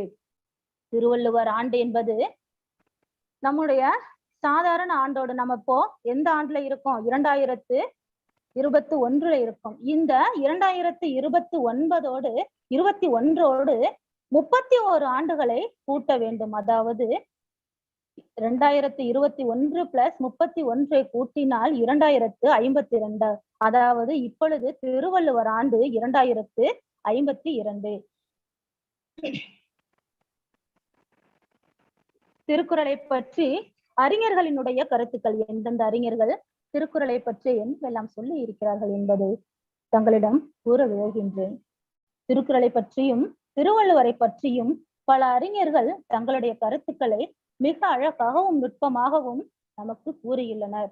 திருவி கல்யாண சுந்தரனார் அவர்கள், திருவிக்கா என்று போற்றக்கூடிய கல்யாண சுந்தரனார், திருவள்ளுவம் என்னும் நினைவு தோன்றும் பொழுதே உலகமும் உடன் தோன்றுகிறது. இவ்வாறு தோன்றுவதற்கு காரணம் என்ன? வள்ளுவர் உலகையே குறளாக எழுதினார். உலகின் எழுத்தோவியம் திருக்குறள் என்று குறளம் என்று திருவிக்கா ஒரு மேடையிலே பேசிய பொழுது குறிப்பிட்டது. தந்தை பெரியார், திருவள்ளுவர் ஒரு பலசரக்கு கடைக்காரர். யாருக்கு என்ன வேண்டுமோ அதை அவரிடம் வாங்கி கொள்ள வேண்டும். எனக்கு வேண்டிய அறிவார்ந்த சரக்குகள் அவரிடம் உள்ளன, அதனால் வள்ளுவரை போற்றுகிறேன் என்று குறிப்பிட்டுள்ளார். ஜி.யு. போப் அவர்கள், உலகின் அழுக்கை எல்லாம் சலவை செய்து தூய்மைப்படுத்த வந்த ஒப்பில்லா பெருநூல் திருக்குறளே என்று கூறுகின்றார்.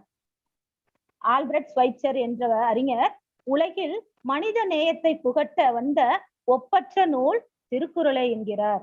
காந்தியடிகள் சொல்கிறார், திருக்குறளை பற்றி சில செம்மொழிகள் உங்கள் வரவேற்பில் மிளர்கின்றன. 20 ஆண்டுகளுக்கு முன்னரே நான் தமிழ் பயில தொடங்கியதற்கு காரணம் திருக்குறள் மூலத்தையே நேராக படித்தல் வேண்டும் என்று என் உள்ளத்தில் எழுந்த ஆர்வமே என்று காந்தியடிகள் அப்பொழுதே சொல்லி சென்றுள்ளார். ஔவையார் சொல்லும் பொழுது, அணுவை துளைத்து 7 கடலை புகட்டி குறுக தரித்த குரல் என்று நம் ஔவை பாட்டி கூறியிருக்கின்றார். ஒரு நிமிடம் நிமித்த பாருங்கள். அறிவியலில் அணு என்பது எத்துணை நுட்பமான பொருள். ஒரு பொருளினுடைய பகுப்புகளை கூறும் பொழுது அணுதான் கடைசி துகள்களாக நாம் கணக்கிடுகின்றோம். அந்த அணுவிற்குள்ளேயே 7 கடலை புகட்டக்கூடிய கருத்துக்கள் எதிலே உள்ளதாம்? திருக்குறளில் உள்ளதென்று ஔவை பாட்டி அழகாக சொல்லுகின்றார். அதே போல கடுகை துளைத்து 7 கடலை புகட்டி குறுக தரித்த குரல் என்று இடைக்காடனார் கூறுகின்றார். இறுதியாக என்னன்றி கொன்றார்க்கும் உய்வுண்டாம் உய்வில்லை செய்நன்றி கொன்ற மகற்கு என்னும் வள்ளுவ பெருந்தகையின் வாக்கை முன்னிறுத்தி இந்த நல்லதொரு வாய்ப்பு கிடைக்க எனக்கு ஏற்படுத்தி கொடுத்த எனது தோழி திருமதி மணிமேகலை அம்மா அவர்களுக்கும், நல்லதொரு வாய்ப்பினை நல்கிய ஐயா முனைவர் திருமலைவாசன் ஐயா அவர்களுக்கும், எனக்கு பேருதவி புரிந்த எனது அருமை கணவர் ப. கண்ணதாசன் அவர்களுக்கும், எனது உரையை இதுகாரும் பொறுமையோடு கேட்டு கொண்டிருந்த நல் உள்ளங்களுக்கும் என் அன்பு கலந்த நன்றியையும் வணக்கத்தையும் கூறி மனநிறைவோடு உங்களிடமிருந்து விடை பெறுகிறேன். நன்றி, வணக்கம்.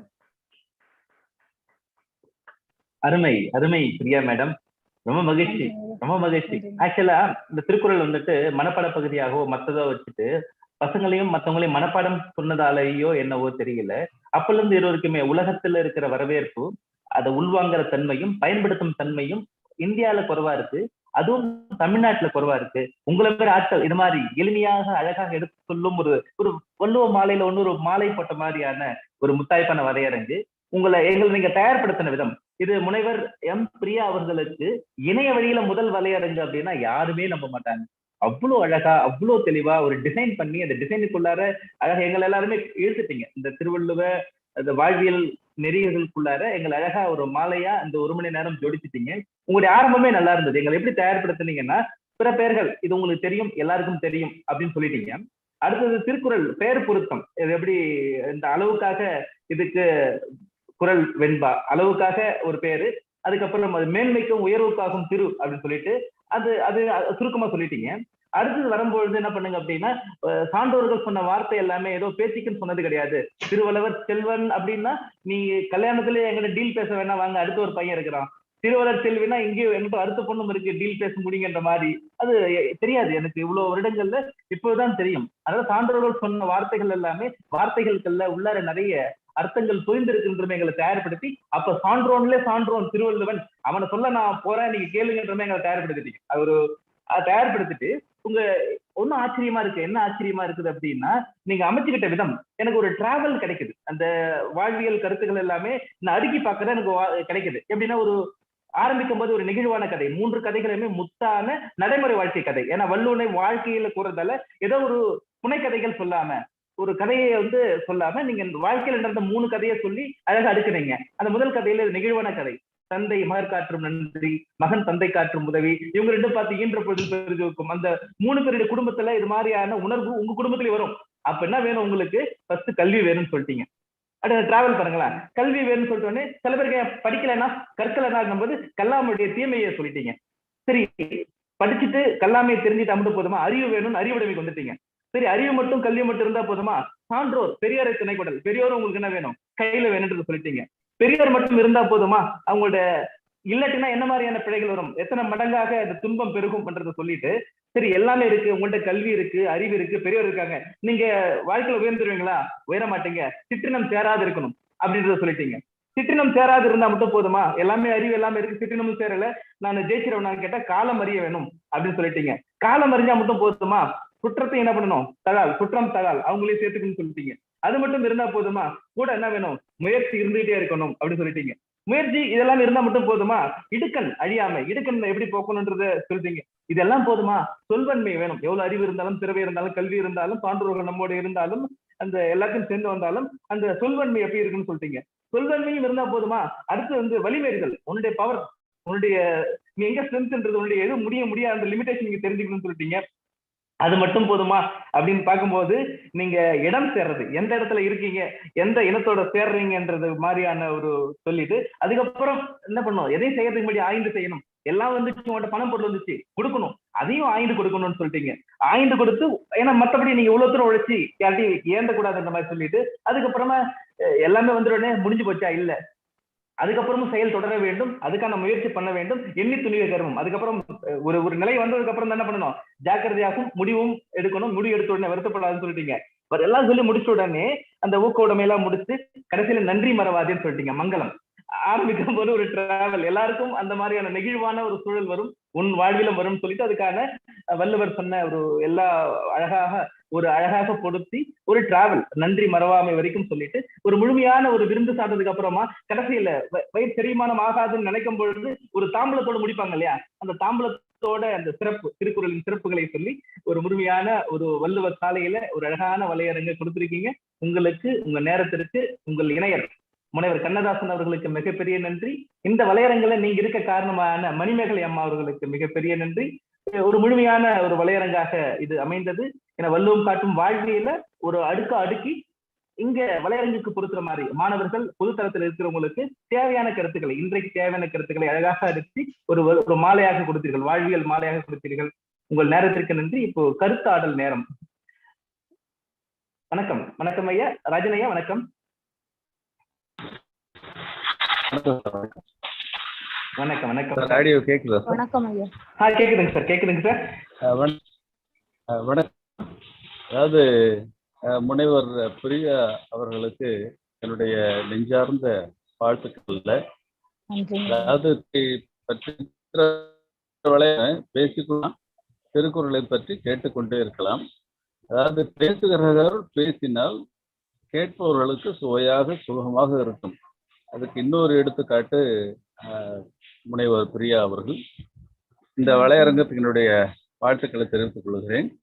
அதாவது வள்ளுவத்தை பத்தி சொல்றப்போ எனக்கு என்ன தோணுதுன்னா, கங்கை கங்கோத்திரியில தொடங்கி கல்கத்தாவில் கடல்ல கலக்குது. ஆனா கங்கோத்திரி முதல் கல்கத்தா வரையிலும் பல்லாயிரம் மைல்கள் அது கடந்து வந்தாலும் எந்த இடத்தில் யாரு வேண்டுமானாலும் எவ்வளவு வேண்டுமானாலும் அள்ளி பருகலாம். சுவையான ஒரு நீர், உடலுக்கு நலன் தரக்கூடியது. அதுபோல திருவள்ளுவர் திருக்குறள், எந்த குறளை வேணாலும் எங்க வேணாலும் எடுத்துக்கலாம், எதுக்கு வேணாலும் எடுத்து காட்டலாம். அதுக்கு பொருத்தமான ஒரு குறளாக அது இருக்கும். அதுல சொல்லாத கருத்துக்கள் இல்லை என்பதுதான். அதுல பேசுவது என்கிற ஆதங்கம் இந்த பேச்சாளர்களுக்கு எல்லோருக்குமே இருக்கும். அந்த ஆதங்கம் முனைவர் பிரியா அவர்களுக்கும் இருந்திருக்கிறது.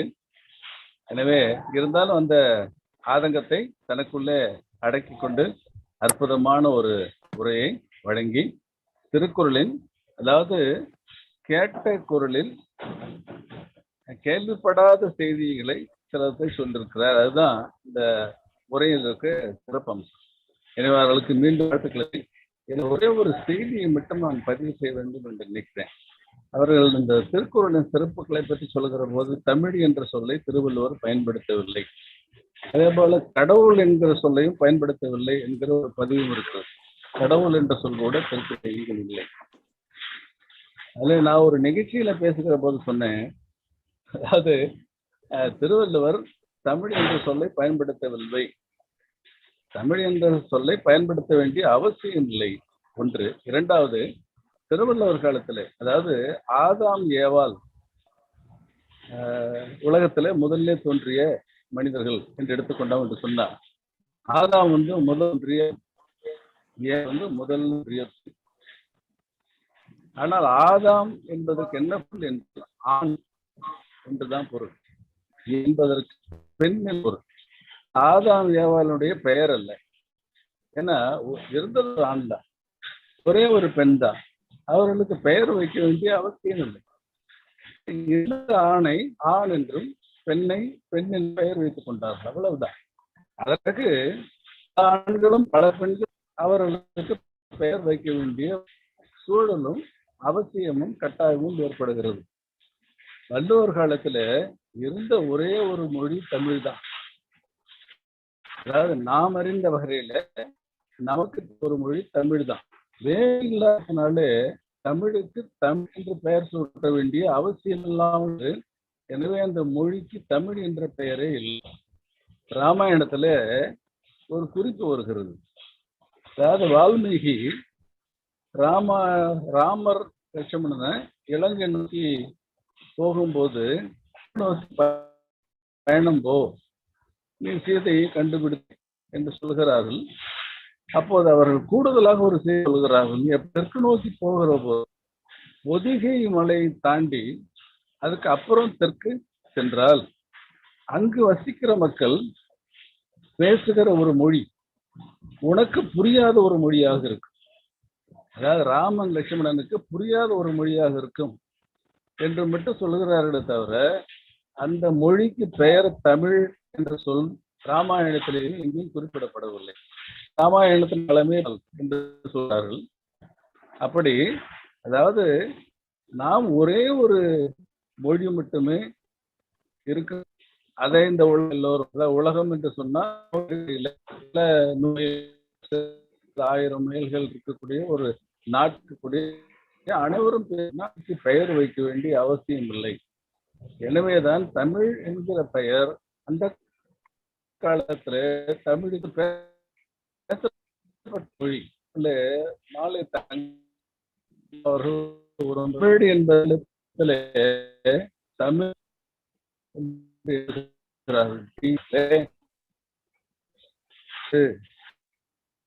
அழகா சொல்லுவார். தம் கூட்டல் இல், நம்முடைய வீட்டிலே பேசுகிற மொழி தம் சொல்லி தம் இல்லிலே பேசக்கூடிய தமிழ். தமிழ் என்பது இருக்கிறது என்று அவர் சொன்னார். முதல்ல தமிழ்ன்றதை ஆங்கிலத்துல தமிழ் எழுதலாம். ஆனா தமிழ் இருந்ததே தொடக்கமா தமிழினுடைய தொடக்கத்தை போகணும். அதாவது தொல்காப்பியரை பற்றி சொல்லும் போதெல்லாம் சொல்லுவார், தொல்காப்பியம் எழுதியதால் தொல்காப்பியர் என்ற எழுதியதால் தொல்காப்பியம் என்ற ஒரு வாதம் சொல்லுவார். அதுபோல தமிழ் மொழி வள்ளுவர் காலத்திலே இருந்தது. ஆனால் அது தமிழ் என்ற பெயர் இல்லாமல் இருக்கலாம் என்பதுதான் என்னுடைய கருத்து. இது முரண்பாடு வகையில நான் சொல்லலை. சிந்திக்கிற போது சுவையான சில தகவல்கள் கிடைக்கலாம். இப்படி நான் சிந்திக்கிற போது ஏதாவது ஒரு செய்தி நமக்கு கிடைப்பதற்கு வாய்ப்பு இருக்குது என்பதற்காக சொல்கிறேன்.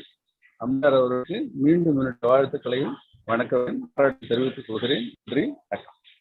நன்றி. நன்றி சார். அருமையான பதிவு சார். ஏற்றுக்கொள்ளக்கூடிய பதிவு. நம்ம யாருமே இதை ஏற்றுக்க முடியும். ஏன்னா கல் தோன்றி முன் தோன்றி காத்தது எல்லாமே சொல்றாங்க, ஏற்றுக்கிட்டாங்க. கண்டிப்பாக ஒரு நல்ல சிந்தனை. ஏன் தமிழ் வைக்கல, அது ஆதாமியாவல் நீங்க ஜஸ்டிபிகேஷன். ஏன் ஆதாமியாவலுக்கு பேப்பர்ல ஒரே ஒருத்தவங்க தான் இருக்காங்க, இந்த மாதிரி ஏன் தமிழ் மொழியின் வைக்கணுன்ற அவசியம் ஏற்படல. ரொம்ப அழகான ஒரு பதிவு.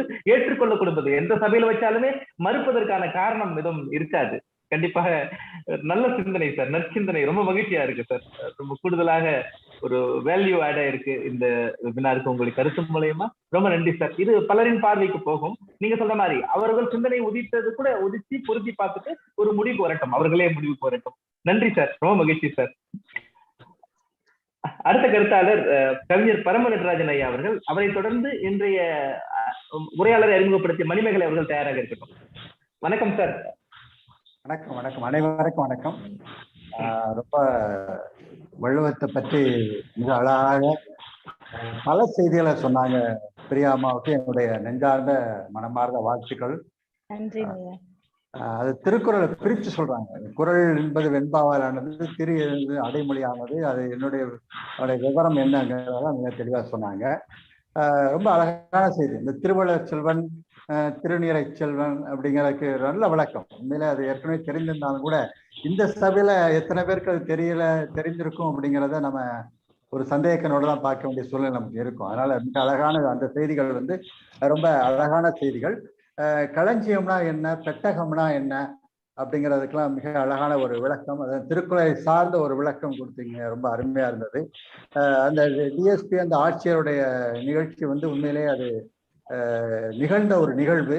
அது எல்லா பத்திரிகைகளும் பேசப்பட்ட ஒன்று, எல்லாருடைய மனதிலும் அது நிறைந்த ஒரு வரலாறாக அது இருந்திருக்கிறது.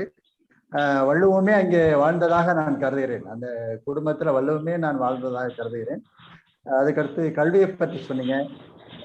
கல்லாமை, அறிவுடைமை, காலம் அறிதல், சிற்றினம் சேராமை, பெரியாரை துணை கேடல், சுற்றத்தார்ட்ட எல்லாம் நம்ம எப்படி இருக்கணும், அவங்க இப்ப வள்ளுவன் சுற்றத்தாரை பத்தி என்ன சொல்லியிருக்கான் அப்படிங்கிற, இன்றைய நிலையில சுற்றத்தாரெல்லாம் எப்படி இருக்காங்க அப்படிங்கிறதையும் மிக அழகாக சொன்னீங்க. முயற்சி பற்றி சொன்னீங்க. இடுக்கண் அறியாமை பற்றி எல்லாம் சொன்னீங்க. அப்புறம் சொல்வன்மை இன்னைக்கு நிறைய பேருக்கு சொல்வன்மையை எப்படி பயன்படுத்தணும் அப்படிங்கிறது கூட தெரியாம இன்னைக்கு நம்ம எல்லாம் இருக்கோம் இன்றைய உலகத்துல. அதையெல்லாம் மிக அழகாக சொன்னீங்க. வலிமை அறிதல், கொடைத்தன்மை சொல்லும் போது ரொம்ப அழகா இருந்தது. எதையுமே ஆராய்ந்து கொடுக்க வேண்டும் என்ற வள்ளுவன் சொன்னது போல அந்த சிந்தனைகள் கொஞ்சம் போர்த்தக்கூடிய சிந்தனையா இருந்தது. ஆமா, நல்லிணத்தினுடைய தன்மை, ஊக்கமுடைமை எல்லாம் சொல்லிட்டு எல்லாரும் யாரும் திருக்குறளை பற்றி எல்லாம் என்னென்னலாம் புகழ்ந்திருக்கிறார்கள், சொல்லியிருக்கிறார்கள் அப்படிங்கிற செய்தியெல்லாம் நிறைய செய்தி சொன்னீங்க. நிறைய கேட்டுக்கிட்டே இருக்கணும் போல இருந்தது. ரொம்ப அருமையான நிகழ்வு. நான் என்னுடைய சிந்தனைகள் வாழ்வியல், அப்படி திருக்குறள் வாழ்வியல் அப்படின்னு சொல்லுகின்ற பொழுது இந்த வாழ்வியல் சிந்தனைகள்ல நீங்க இதை நான் சொல்றதை நீங்க எப்படினாலும் எடுத்துக்கலாம். வாழ்வியல் சிந்தனையெல்லாம் எடுத்துக்கலாம், இல்ல சித்தாந்தங்கள் தன்மை உடையதாக நீங்க எடுத்துக்கலாம். ஏன்னா திருக்குறள் சித்தாந்த அடிப்படையிலும் சரி, வாழ்வியல் அடிப்படையிலும் சரி, 3 வகையான ஒரு பயன்களை தருவதாக நான் கருதுகிறேன். ஒன்று இம்மை பயன், 2வது மறுமை பயன், 3வது பிறப்பு அறிநிலை பயன் என்று சொல்வார்கள். இந்த இம்மை பயன் என்பது இந்த உலகத்தில் எப்படி வாழ்வது, மனிதன் எப்படி வாழ்வது என்பதை திருக்குறள் வழிகாட்டு முறைமையை குறிக்கிறது. மறுமை பயன் என்பது அடுத்த பிறப்பில் எப்படிப்பட்ட வாழ்வு அமையும் என்பதற்கு திருக்குறள் வழிகாட்டு முறைமையை தருகிறது. இந்த பிறப்பு நிலை பயன் என்பது சொல்கின்ற பொழுது இன்ன முறையில் இறைநெறியில் அற வாழ்வில் வாழ்ந்தால் மீண்டும் இவ்வுலகில் பிறவா பெருநிலை அடைய முடியும் என்பதற்கு திருக்குறள் நிறைய உதாரணங்கள்ல இருக்கிறது. நான் குறிப்பா சொல்லணும்னா இம்மை பயன் அப்படிங்கிற சொல்லும்போது வள்ளுவன் என்ன சொல்றான்னா, வசையொழிய வாழ்வாரே வாழ்வார், இசையொழிய வாழ்வாரே வாழாதவர் என்று சொல்வான். அப்ப இந்த உலகத்தில் பிறந்தவர்கள் எல்லாமே ஒரு உயிர் எப்படின்னா, தம்மை குற்றம் சொல்ல முடியாதபடி, பிறர் நம்மை குற்றம் சொல்ல முடியாதபடி அறவழியில், அதான் மிகச்சிறப்பு. அவன் சொல்றது அறவழியில் புகழ்பெற்று வாழ்க்கையை வாழ்பவர்தான் உண்மையிலே மிகப்பெரிய பயனை அடைந்திருக்கிறார் என்று வள்ளுவன் சொல்வான். அது மறுமை பயன் என்று வள்ளுவன் குறிப்பிடுகின்ற பொழுது வையத்துள் வாழ்வாங்கு வாழ்பவன் வானுரையும் தெய்வத்தில் வைக்கப்படும் என்று சொல்வான். பிறப்பொரு நிலைப்பயன் என்று நான் குறிப்பிட்டேன். இந்த பிறப்பொரு நிலைப்பயன் என்று சொல்கின்ற பொழுது வள்ளுவன் என்ன சொல்கிறான் என்றால், கற்று ஈண்டு மெய்ப்பொருள் கண்டார், கற்று ஈண்டு மெய்ப்பொருள் கண்டால் தலைப்படுவார், மற்ற ஈண்டு வாரா நெறி என்று சொல்வார். இந்த ஈண்டு வாரா நெறி என்பது முக்தியை குறிப்பதாக, வீட்டு நெறி என்று சொல்லுவாங்க சைவ சித்தாந்தத்திலே, அது முக்தி என்று சொல்வார்கள். அப்ப இந்த நிலையெல்லாம் நாம் பார்க்கின்ற பொழுது, இந்த வாழ்வியல் சிந்தனைகளோடு நாம் அதை உட்படுத்துகின்ற பொழுது யார் எவரவர் என்னென்ன நிலையில் நின்று திருவள்ளுவரை காண்கிறார்களோ அவரவர் அறிவிற்கும், ஒவ்வொருத்தரும் ஒவ்வொரு வகையான நிலையில் நின்று வள்ளுவரத்தை பார்ப்போம். அப்ப யார் அவரவர்களின் நிலையில் நின்று எவரவர் அந்த அறிவுக்கும் அனுபவத்திற்கும், அதான் முக்கியம், அறிவுக்கும் அனுபவத்திற்கும் தக்கவாறு திருக்குறளை அணுகின்ற பொழுது பல பல செய்திகள், அது நீங்க வாழ்வியலாக இருக்கட்டும், எந்த வள்ளுவத்துடைய வாழ்க்கை சார்ந்ததா இருக்கட்டும், இல்ல பொருளாதாரத்தை சார்ந்ததா இருக்கட்டும், இல்ல இன்பங்களை சார்ந்ததா இருக்கட்டும், இல்ல சித்தாந்தங்களை சார்ந்ததா இருக்கட்டும், எப்படி நாம் கண்கொண்டு நோக்கினாலும் அதற்கு தகுந்தவாறு வள்ளுவன் தனக்கு உண்டான கருப்பொருளை தன்னகத்தை உள்ளடக்கி வைத்திருக்கிறான் என்ற உண்மைதான் அந்த வள்ளுவத்துடைய திருக்குறளுடைய மிகப்பெரிய சிறப்பாக நான் கருதுகிறேன். ரொம்ப அருமையா வள்ளுவத்தை பற்றி மிக 2வது ஒரு இந்த காலகட்டத்திலே மிக அழகான வள்ளுவத்தை பற்றி சொன்னீர்கள். உங்களுக்கு என்னுடைய மனமார்ந்த வாழ்த்துக்களும் நன்றிகளுமா. வாழ்க வளங்க. நன்றி நன்றி நன்றி சார். அது வீட்டு பேர் எடுத்துட்டு கையில, இம்மை மறுமை உண்மை. அடுத்த நிலையிலும் நம்ம என்ன பண்ணலாமே, அந்த வள்ளுவத்துல இருந்து காத்துக்கலாம். அது அறநூலா இருந்தாலும் நீதி நூல், வாழ்வியல் நூல் சொல்றீங்க. அடுத்து அது மிகப்பெரிய ஒரு ஆன்மீக நூல். ஆன்மீகன்றது என்னது அப்படின்னா, எல்லாருக்கும் ஏதோ ஒரு தாரருக்கு பொருத்தமானதை இன்னும் உலகம் நம்பிட்டு இருக்கு. அப்படி கிடையாது. மனித உயிர்கள், அது மனிதனாக பிறந்த உயிர்கள் அனைத்துக்குமே அடுத்த நிலை, கடைசி வீடு பெயரிடுவதற்கான வழிகாட்டும் நூல். அதுல இம்மை மறுமை உண்மை அதை அழகா பொருத்தி குரலோடு பொருத்தி சொன்னீங்க சார். கவிஞர் பரம நடராஜன் ஐயா அவர்களுக்கு நன்றி. பிரியா மேம், நீங்க பரம நடராஜன் ஐயாவுக்கும் ராஜன் ஐயாவுக்கும் ஏதாவது நன்றி சொல்லணும், வாழ்த்து சொல்லணும், நீங்க இந்த வாய்ப்பை பயன்படுத்திக்கலாம். அடுத்த கருத்தாளர் உங்களுடைய தோழி வர்றதுக்கு முன்னாடி. ஐயா அவர்கள் இந்த கருத்துக்களை எல்லாம் எனக்கு சொன்னதை நான் கண்டிப்பா அடுத்த நிலைகளுக்கு அதை நான் எடுத்துட்டு போவேங்க ஐயா. திருக்குறள் ஆதாம் ஏவாளை பத்தி சொல்லி அதுல ஏன் கடவுள் அப்படிங்கிற சொல் வரல, அதுல தமிழ் அப்படிங்கிற சொல்லு ஏன் வரலங்கிறதுக்கு மிக நுட்பமான ஒரு பதில் தாங்க ஐயா.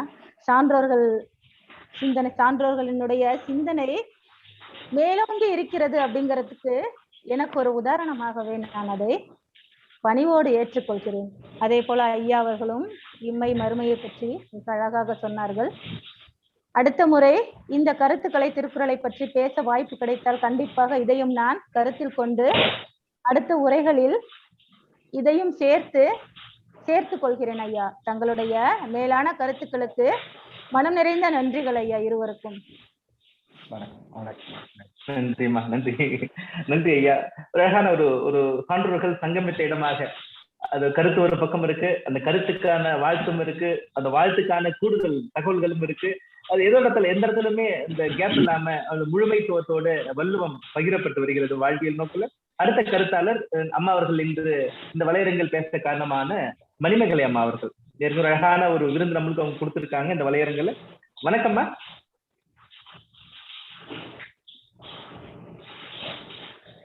மணிமேகலை மேடம் வணக்கம். நன்றி. அன்மியூட் பண்ணிடுங்கம்மா, மியூட்ல இருக்கு.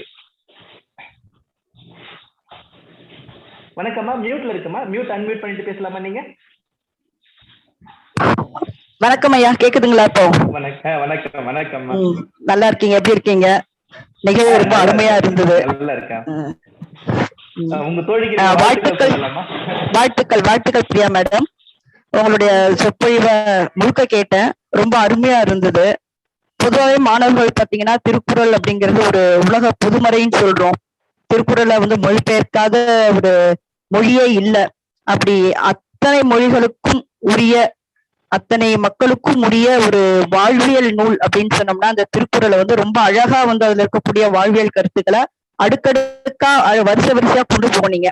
நம்ம திருமலைவாசன் சரியா சொன்ன மாதிரி பாத்தீங்கன்னா ரொம்ப அழகா ஆரம்பத்துல இருந்து எதுல ஆரம்பிக்கணுமோ அதுல இருந்து ஆரம்பிச்சு கல்வியிலிருந்து ஆரம்பிச்சு கல்லாமை அப்படின்னு சொல்லி கடைசி வரைக்கும் அழகா அடுத்தடுத்து அதிகாரங்களை தொகுத்து வடிவமைச்சிருந்தீங்க. உங்களுடைய சொற்பொழிவு ரொம்ப அருமையா இருந்தது. மாணவர்களுக்கு இந்த கருத்தரங்களை பங்கேற்ற எல்லாருக்குமே ஏன்னா இது நல்ல ஒரு நிகழ்வாகவும் உங்களுடைய பயனுள்ள கருத்துக்கள் அத்தனையுடைய செவிகளிலும் விழுந்திருக்கும் அப்படிங்கிறது நினைக்கிறேன். அடுத்து பாத்தீங்கன்னா நீங்க எடுத்துக்கொண்ட தலைப்பு எனக்கு ரொம்ப பிடித்தமான தலைப்பு. ஏன்னா திருக்குறள்ங்கிறது நம்மளுடைய அதாவது தமிழுக்கு கதியாக கூடிய நூல்கள் ரெண்டு தான். ஒண்ணு திருக்குறள், இன்னொன்னு கம்பராமாயணம் சொல்லுவோம். சோ இந்த ரெண்டு நூல்களிலுமே வாழ்வியல் கருத்துக்கள் சொல்லும் போது ரொம்ப அதிகமா நம்ம வாழ்க்கைக்கு முழுக்க இருக்கக்கூடிய நூல்கள் தான் இந்த நூல்கள். அழகாக நீங்க அதுல திருக்குறளை தேர்ந்தெடுத்திருக்கீங்க. அதுலயும் வாழ்வியல் கருத்துக்கள் தேர்ந்தெடுத்து மாணவர்களுக்கு அழகா, ஏன்னா கதைகள் மூலயமா நல்ல குரல்களை அருமையா எடுத்து சொன்னீங்க. அதுக்கு என்னுடைய வாழ்த்துக்களை தெரிவித்துக் கொள்கிறேன். இந்த நேரத்துல இந்த நிகழ்வுகள்ல மாணவர்கள் கலந்துருந்தாலும் சரி, மாணவர்களுக்கு மட்டும் இல்ல, சான்றோர் பெருமக்கள் இதுல இருக்கீங்க, அவங்களுக்கு நான் சொல்ல வேண்டிய அவசியம் இல்லை. ஏன்னா நான் அவங்களோட இதை பார்க்கும்போது நான் ரொம்ப சின்னவ, அதனால அறிவிலையும் சரி, வயசுலயும் சரி, அனுபவத்திலையும் சரி ரொம்ப சிறியவங்கிறதுனால அவங்களுக்கு சொல்ல வேண்டியது இருக்காது. சோ என்னை விட சிறியவர்கள் மாணவர்கள் இருப்பார்களாயின் அவர்களுக்கு இது அறிவுரை அல்ல, ஒரு நல்ல ஒரு கருத்தா எடுத்துக்கலாம். சோ நம்ம ஒவ்வொரு மனிதனும் கையில் வைத்திருக்கக்கூடிய நூல் கட்டாயம் ஒரு வீட்டுல குழந்தை இருக்குது அப்படின்னா ஏதாவது மருத்துவத்துக்கு நம்ம இந்த விக்ஸ் மாத்திரை அந்த மாதிரி எல்லாம் ஒரு எமர்ஜென்சிக்குன்னு வச்சிருப்போம். சோ அது மாதிரி பாத்தீங்கன்னா ஒவ்வொரு மனிதர்களும் நம்ம கையில வைத்திருக்கக்கூடிய ஒரு நூல், கட்டாயம் வைத்திருக்கக்கூடிய நூல் எதுன்னு பாத்தீங்கன்னா திருக்குறள்.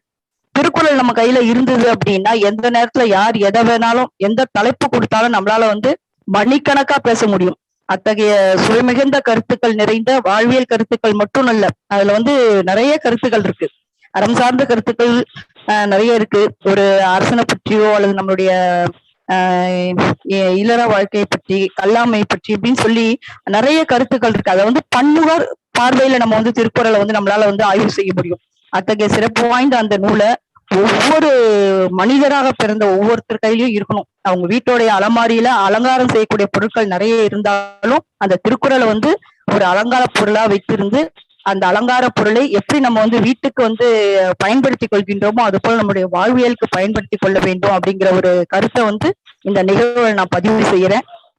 திருமலவாசனையா அவர்களுக்கும் அந்த நிகழ்ச்சி சார்ந்த பள்ளியை சார்ந்த அனைத்து அவரோடு பயணிக்கின்ற அனைவருக்கும் எனது மனமார்ந்த நன்றிகளை தெரிவித்துக் கொள்கிறேன். உங்களுடைய பணி மென்மேலும் வளர வாழ்த்துக்கள். மறுபடியும் என் தோழி பிரியாவுக்கு வாழ்த்துக்களை தெரிவித்துக் கொள்கிறேன். நீங்களும் இன்னும் மென்மேலும் பல கருத்தரங்குகளில் பேசி பலருடைய ஆசீர்வாதங்களையும் அருளையும் பெற வேண்டும் என்று வாழ்த்துகிறேன். நன்றிங்க ஐயா. நன்றிம்மா, நன்றிம்மா.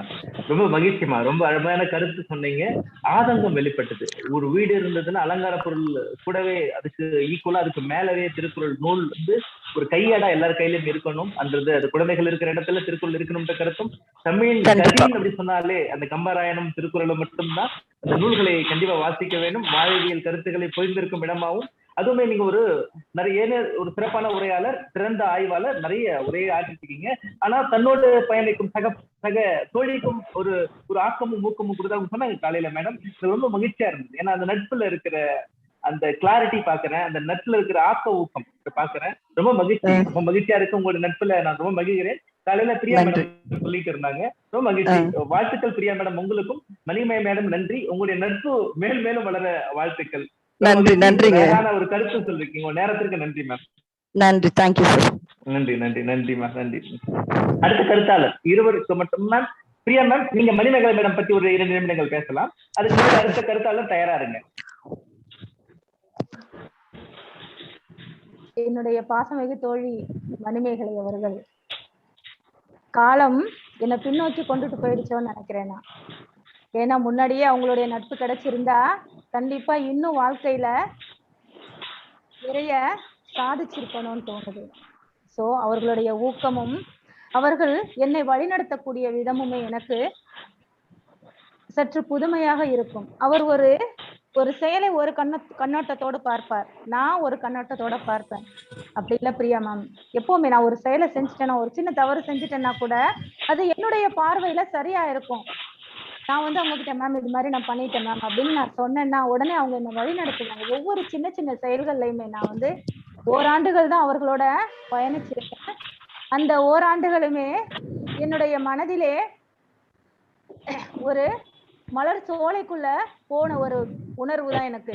மலர் சோலைக்குள்ள போனா எப்படி பல்வேறு வண்ண நறுமலர்களினுடைய நறுமணத்தை நம்மால் உணர முடியுமோ அது போல அவர்களிடத்திலே கொட்டி கிடக்கிற அந்த நற்பண்புகள் எல்லாம் எனக்கும் ஆங்காங்கே விட்டு சென்றிருக்கிறார். என் மேலையும் அப்படியே கொஞ்சம் அப்படி தூவிட்டு போன மாதிரி ஒரு ஃபீல் இருக்கும். இன்னும் மேன்மேலும் அவர்களோடு பயணிக்க இறைவன் எனக்கு ஒரு நல்ல வாய்ப்பை வழங்க வேண்டும் பேராசைப்படுகின்றேன். இது பேராசைதான். நிறைய நாள் அவங்க கூட நான் பயணம் பண்ணணும் அப்படின்னு நான் பேராசைப்படுகின்றேன். அந்த பேராசையை இறைவன் எனக்கு அருள வேண்டும். அதற்கு உங்க எல்லோரினுடைய ஆசீர்வாதமும் வேணும் அப்படின்னு சொல்லி என்னுடைய கருத்தை நிறைவு செய்து கொள்கிறேன். நன்றி. ரொம்ப மகிழ்ச்சியா இருக்கு. எங்க பிரியா அவர்கள் பேசும்போது எல்லாத்தையும் பேசினாங்க. சான்றோர் நட்பு வரைக்கும் பேசினாங்க. இதை வள்ளுவன் பார்த்துட்டு இருக்கான் போல இருக்கு. எல்லாத்தையும் பேசினவங்க வந்து சக நட்பு பத்தி பேசலையன்றதுக்காக பேசாம ஒரு டெமோ காட்டுறான்னு நினைக்கிறேன். வள்ளுவன் என்ன பண்றான் அப்படின்னா எல்லாம் பேசினாங்க, சான்றோர் நட்பு வரைக்கும் பேசினாங்க. ஆனா நட்பு எங்கேயும் தொடலையே, வாழ்வியல் கூறுல இல்லையா இந்த மாதிரி யோசிச்சிருப்பான்னு நினைக்கிறேன். அதனால அதுக்கு மட்டும் டெமான்ஸ்ட்ரேஷனே பண்ணிடுவோம் மாதிரி உங்க நட்பு மூலயமாக எங்களுக்கும் இந்த இடத்துக்குமே பேசாமல் பேசி வைத்துக் கொண்டிருக்கிறார், இயக்கிக் கொண்டிருக்கிறார் அப்படின்னு நினைக்கிறேன் நான். மகிழ்ச்சிங்க. நன்றி. ரொம்ப மகிழ்ச்சியா இருக்கு, நெகிழ்வாகவும் இருக்கு. உங்க நட்பு வளர வாழ்த்துக்கள். ஒரு நட்புன்றது ஒருத்தருக்கான அது மீட் ரொம்ப ஹாப்பியா இருக்கு. வாழ்த்துக்கள் 2 பேருக்கும் வாழ்த்துக்கள். இருவரும் வாழ்க்கையிலும் கடவுள் வந்து எல்லா வளமும் நலமும் அருள்வாராக. அதன் மூலமாக நீங்க நிறைய பயனாளர்களை, நிறைய மாணவர்களை உங்களுடைய முயற்சியும் உங்களுடைய வாழ்த்துதலும் உங்களுடைய வழிகாட்டுதலும் அமைய வேண்டும். இந்த ஒரு பெரிய ஆவலோடு எதிர்பார்ப்போடு உங்களுக்கு 2 பேரும் நான் விடைபெறுறேன். அடுத்த உரையாளர்கிட்ட போயிடலாம். நன்றி மேம். மேகனா மேம், இன்னைக்கு மேடம் கொடுத்ததுக்காக உங்களுக்கு மிகப்பெரிய நன்றி. தேங்க்யூ. அடுத்த கருத்தாளர் மோகனா அவர்கள். இன்னும் 20 வாய்ப்பு இருக்கு. மோகனா மேடமை தொடர்ந்து 20 பேசலாம். வணக்கம் மேம். வணக்கம் சார். திருமலைவாசன் சாருக்கு என்னுடைய மதர்ஸ் மார்னிங் சார். அடுத்தது பிரியம்மா அவங்களுக்கு என்னுடைய வாழ்த்துக்கள். நன்றி. உங்க உரை வந்து ரொம்ப சிறப்பா இருந்தது. என்னன்னா உங்களுக்கு மிகச்சிறந்த குரல் வளத்தை கடவுள் உங்களுக்கு கொடுத்திருக்காரு. அது வந்து ஒரு வரப்பிரசாதம். உங்களுக்கு நல்ல ஒரு அழகான ஒரு இனிமையான ஒரு வாய்ஸ். உண்மையிலே உங்க குரல் வந்து ரொம்ப சாஃப்ட் அண்ட் ஸ்வீட்டா, அதே மாதிரி ரொம்ப கிளியரா இருந்துச்சு. அது வந்து எல்லாருக்கும் அமையாது, உங்களுக்கு அமைஞ்சிருக்கிறது ரொம்ப ஒரு மிகப்பெரிய ஒரு கிரேட் ஆன விஷயம் அது. அடுத்தது பாத்தீங்கன்னா, திருக்குறள் கான்செப்ட் நம்ம நிறைய இந்த வெபினார்லயே நிறைய பார்த்துருக்கோம். திருக்குறள் சார்ந்த வலையரங்குகள் நிறைய வந்திருக்கு. வந்தாலும் ஒவ்வொரு முறையும் அது மெருகேற்றப்படுதே தவிர அது வந்து இது ஏற்கனவே வந்ததானே அப்படின்ற ஒரு எண்ணம் வந்து கண்டிப்பா வரல. அதுக்கு காரணம் அந்த கருத்தாளர்களுடைய பேச்சோட அந்த வன்மையா, உங்களுடைய சொல் வன்மையா என்னன்னு தெரியல. ஒருத்தருக்கு ஒருத்தர் அடுத்தடுத்து வரும்போது அதை விட சிறப்பான ஒரு இதை வந்து முன்னிறுத்தி எல்லாரையும் ரொம்ப ஆச்சரியப்பட வைக்கிறீங்க. அதுதான் உண்மை. திருக்குறள் நிறைய விஷயங்கள் வந்திருந்தாலும், நிறைய பேர் பேசியிருந்தாலும், இப்போ கிட்டத்தட்ட நம்ம வந்து 179 வலையரங்கள் நம்ம நெருங்கியிருக்கோம். அதில் பார்த்தீங்கன்னா கிட்டத்தட்ட ஒரு 10 வேளை வந்து நம்ம வந்து திருக்குறள் சார்ந்த கருத்துக்களை பற்றி பேசியிருக்கோம். பார்த்தீங்கன்னா நீங்க இன்னைக்கு ரொம்ப புதுமையா இருந்துச்சு நீங்க சொன்ன விஷயங்கள் எல்லாம். கடைசியில சொன்னீங்க இல்லைங்களா, இது நிறைவுல நீங்க சொல்லும்போது பார்த்தீங்கன்னா அதுல எத்தனை எழுத்து இடம்பெற்று இருக்குது, இதுல எந்தெந்த இதெல்லாம் இடம்பெறாம இருக்குது, எந்தெந்த எண்கள் வந்திருக்கு, இந்த மாதிரி கண்டிப்பா சொல்றேன். இந்த விஷயத்த நான் இதுதான் முறையா நான் வந்து கேள்வி கேட்டேன். எனக்கு ரொம்ப சந்தோஷமாச்சு. இவ்வளவு விஷயம் இருக்கா, நம்ம இந்த மாதிரி ஆங்கிள் திங்க் பண்ணவே இல்லையே. ஏதோ அது கருத்துக்கு மட்டும் முக்கியத்துவம் கொடுக்குறோம், திருக்குறள் படிக்கிறோம், நல்லா இருக்கு அப்படின்னு அப்ரிஷியேட் பண்றோம், இதோட தான் நிறுத்திட்டோமே தவிர நமக்கு இந்த மாதிரியான ஒரு எண்ணம் வரலையே அப்படின்னு தான் எனக்கு தோணுச்சு. உண்மையில நீங்க ஒரு ஒரு இனோவேட்டிவா திங்க் பண்ணி ஒரு புதுமையான ஒரு விஷயத்த எங்களுக்கெல்லாம் கொடுத்துருக்கீங்க. உண்மையிலேயே ரொம்ப நல்லா இருந்தது. இந்த வலையரங்கு வந்து ரொம்ப உங்களால இந்த வலையரங்குக்கு சிறப்பா இல்ல வலையரங்கால நீங்க உங்களுக்கு சிறப்பு அடைஞ்சிங்களா அப்படின்னே சொல்ல தெரியாத அளவுக்கு ரெண்டுமே ரொம்ப ரொம்ப ரொம்ப ரொம்ப ஆப்டான பர்சனுக்கு இன்னைக்கு ஆப்டான ஒரு வலையரங்கு, ஆப்டான டாபிக்கு, என்ன சொல்றதுன்னே தெரியல. அந்த அளவுக்கு ரொம்ப நல்லா இருந்தது. திருக்குறளை பத்தி நான் தனிப்பட்ட முறையில என்னுடைய கருத்து நான் சொல்லணும் அப்படின்னு சொன்னீங்கன்னா, எல்லா விஷயத்தையும் சொல்லியிருப்பாரு. ஆனா அங்க சில பிளெக்சிபிலிட்டிஸும், ஏன்னா மனுஷன்ற வந்து டு எரர் இஸ் ஹியூமன், இப்படி இருக்கணும்ன்றத அவர் சொன்னாலும் சில விஷயங்கள்ல தளர்வு கொடுத்திருக்காரு. ஒரு உதாரணத்துக்கு பாத்தீங்கன்னா, வாய்மையில சொல்லுவாரு, வாய்மையை வந்து சொல்லும்போது சொல்லுவாரு பொய் பேசக்கூடாது அப்படின்ற ஒரு விஷயம், அதாவது பொய்யாமை அப்படின்ற விஷயத்த அவர் சொல்லுவாரு. ஒரு மனுஷனால அவன் வாழ்நாள்ல பொய்யே பேசாம இருக்க முடியுமா அப்படின்றது ஒரு பெரிய சவால். அது உண்மையிலேயே சொல்றேன். அது வந்து கண்டிப்பா 100% வந்து எப்படிப்பட்ட மகானா இருந்தாலும், அதே ஒருவேளை காந்திஜியே இந்த காலத்துல அவர் வாழ்ந்திருந்தாலும் அது எப்படின்னு சொல்ல தெரியாது. ஹரிச்சந்திரனே இந்த ஏராவுல வாழ்ந்திருந்தா அவரே போய் பேசாம இருந்திருக்க முடியுமா அப்படின்றது சந்தேகம் தான். உண்மையே சொல்றேன். இந்த மாதிரி ஒரு காலகட்டத்துல வந்து வாய்மை அப்படின்றத சொல்லியிருக்காரு. வாய்மை பத்தி அவ்வளவு வலியுறுத்தி சொன்னவரு ஒரே ஒரு விஷயத்த சொல்லியிருக்காரு, பொய்மையும் வாய்மை எடுத்து புரை தீர்த்த நன்மை பயக்குமெனேன் அப்படின்ற ஒரு வார்த்தை வரும்போதுதான் அப்பாடா பரவாயில்ல, நல்ல விஷயத்துக்காக ஒரு பொய்ய சொல்லலாம் அப்படின்னு சொல்லிட்டாரு அப்படின்னு நம்ம ஒரு மனச வந்து ஒரு இதுவா ஒரு குற்ற உணர்ச்சி, பொய்யே பேசக்கூடாது அப்படின்னு சொல்றாரு. உண்மையில ஒவ்வொரு திருக்குறளையும் திருவள்ளுவரையும் சுவாசிக்கக்கூடிய ஒவ்வொருத்தருக்குமே வந்து அந்த மாதிரி ஒரு குற்ற உணர்ச்சி இருக்கும். ஏதோ ஒரு நல்ல விஷயத்துக்காக கூட நம்மளால போய் பேசினா தப்பாயிடுமோ அப்படின்னு நினைக்கிற ஒவ்வொருத்தருக்கும், இந்த உலகத்துல பிறந்த மண்ணில பிறந்த ஒவ்வொருத்தருக்குமே அந்த ஒரு குற்ற உணர்ச்சி கூட கொடுக்காம பொய்மையும் வாய்மை எடுத்து குறை தீர்த்த நன்மை பயக்குமனேன் அப்படின்ற ஒரு குறளை நமக்காக விட்டு போயிருக்காரு. உண்மையிலேயே இது ஒரு உதாரணம் போதும். மனிதனுடைய வாழ்வியல்ன்றது நிறைய இதை நம்ம தாண்டி தான் ஃபேஸ் பண்ணி போக வேண்டிய விஷயங்கள் தான் அது நம்ம அன்றாட வாழ்க்கையில. அப்படி அந்த மாதிரி வாழ்வியல் அப்படின்ற வரும்போது இதுல அந்த மாதிரி நம்ம வந்து மனிதனோட வாழ்க்கையில சில நெளிவு சுழிவுகள் தேவை அப்படின்ற ஒரு விஷயங்கள் எல்லாம் அவரு ஒரு அனுபவிச்சு சொல்ற மாதிரிதான் இருக்குமே தவிர ஏதோ அவருடைய அதாவது பட்டறிவு அந்த குறளோட ஒவ்வொரு வார்த்தையும் பாத்தீங்கன்னா அவரோட அனுபவப்பட்டு அவர் பட்டறிவால இந்த குறள் எழுதின மாதிரிதான் நமக்கு தோணும். உண்மையிலேயே அத்தனை அனுபவங்கள் அவருக்கு உண்மையிலேயே வாழ்க்கையில கிடைச்சி அவர் எழுதினாரா இல்ல அவரு அது எப்படி அவரால் மட்டும் அந்த மாதிரி எம்பத்தி அப்படின்னு சொல்லுவாங்க, பிறர் நிலையில் தன்னை வைத்து பார்த்தல் அப்படின்றது. அந்த மாதிரி ஒரு பிறர் நிலையில தன்னை நிலைநிறுத்தி பார்த்து இப்படி எழுதினாரா அப்படின்னு சொல்ல தெரியல. உண்மையிலே அற்புதம் ஒரு பெரிய ஒரு பொக்கிஷம் நமக்கு அந்த திருக்குறள் கிடைச்சது. ஆக்சுவலா பாத்தீங்கன்னா நான் வந்து ஒரு ஆங்கில ஆசிரியை.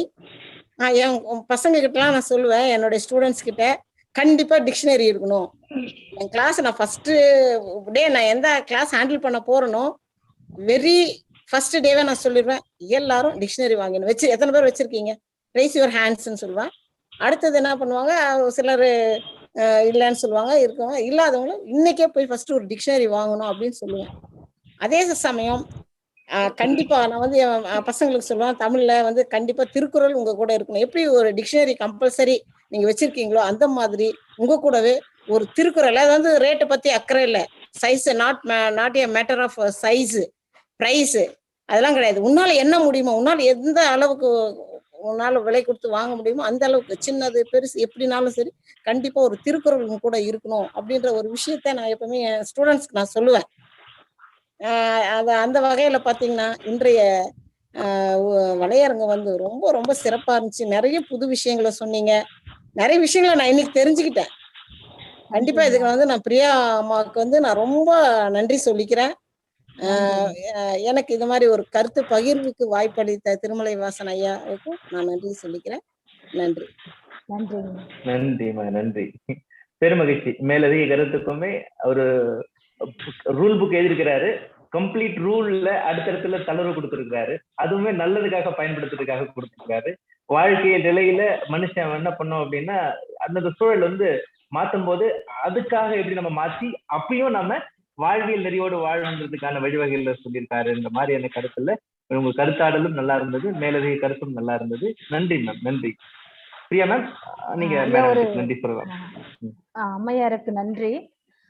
எனக்கு ஒரு கருத்து நினைவிற்கு வருகிறது, பேரறிஞர் அண்ணா என்று நினைக்கிறேன்.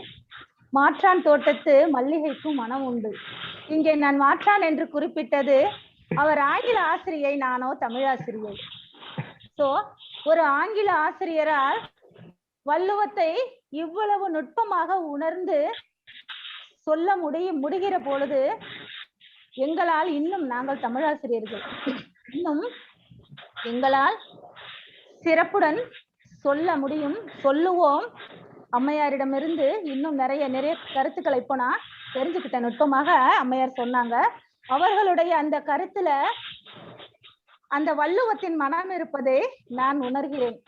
அதற்காகத்தான் இந்த சொற்றொடரை சொன்னேன், மாற்றான் தோட்டத்து மல்லிகைக்கு மனம் ஒன்று என்று.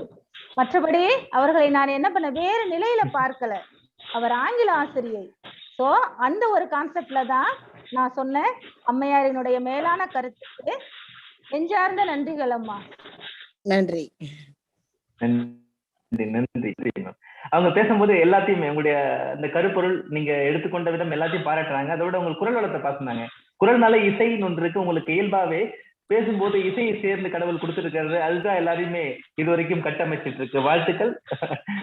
நன்றி மோகனா மேடம். நன்றி. உங்களுடைய குரல் வளத்தை பார்த்த உடனே நினைச்சேன், இவங்க பாடினா எவ்வளவு அழகா இருக்கும், உண்மையா அவ்வளவு இனிமையா இருந்தது. நான் என் மனசுக்குள்ள அதை நாட்டுப்புற பாடுவதற்காக பயிற்சி எடுத்துக்கொண்டவர்கள், அது ஒரு கோர்ஸா முடிச்சிருக்காங்க. இறுதியில நமக்காக ஒரு திருக்குறளையோ இல்ல ஒரு நாட்டுப்புற பாடலையோ பாடி காட்டுவாங்க. இதுக்காக அழகான ஒரு குரல் இருக்கிறவங்க கண்டிப்பா இவங்க பாடினா எவ்வளவு அழகா இருக்கும். கண்டிப்பா இவங்களுக்கு அந்த குரல் வளம் இருக்கு, கண்டிப்பா அவங்களுக்கு அந்த இசையோட இது இருக்கும் அப்படின்றத நான் கெஸ் பண்ணேன். ஆனா நான் அதை சொல்லலாமா வேணாம் கொஞ்சம் நான் தயங்கினேன். ஆனா நீங்க சொல்லிட்டீங்க. கண்டிப்பா ஒரு பக்கம் படிப்புல முதுமுனைவர் பெற்றிருக்காங்க, இன்னொரு பக்கம் வந்து திறன்களை வளர்த்துட்டு இருக்காங்க. புகைப்பட கலையில டிப்ளமோ முடிச்சிருக்காங்க, டிகிரி முடிச்சிருக்காங்க, தையர் கலையில ஒரு டிப்ளமோ முடிச்சிருக்காங்க. அதுக்கப்புறம் ஒரு பெண்மணிக்கு என்ன வேணுமோ அந்த வெளியிலையும் உள்ளேயும் ஆற்றலை வளர்த்துக் கொள்வதற்கு என்னென்ன வேணுமோ அந்த அந்த அனைத்து ஆற்றல்களையும் பெற்று திருக்குறள்லயும் ஒரு ஒரு பட்டப்படிப்பு, ஒரு பட்டய படிப்பு புலமை பெற்றிருக்கிறாங்க.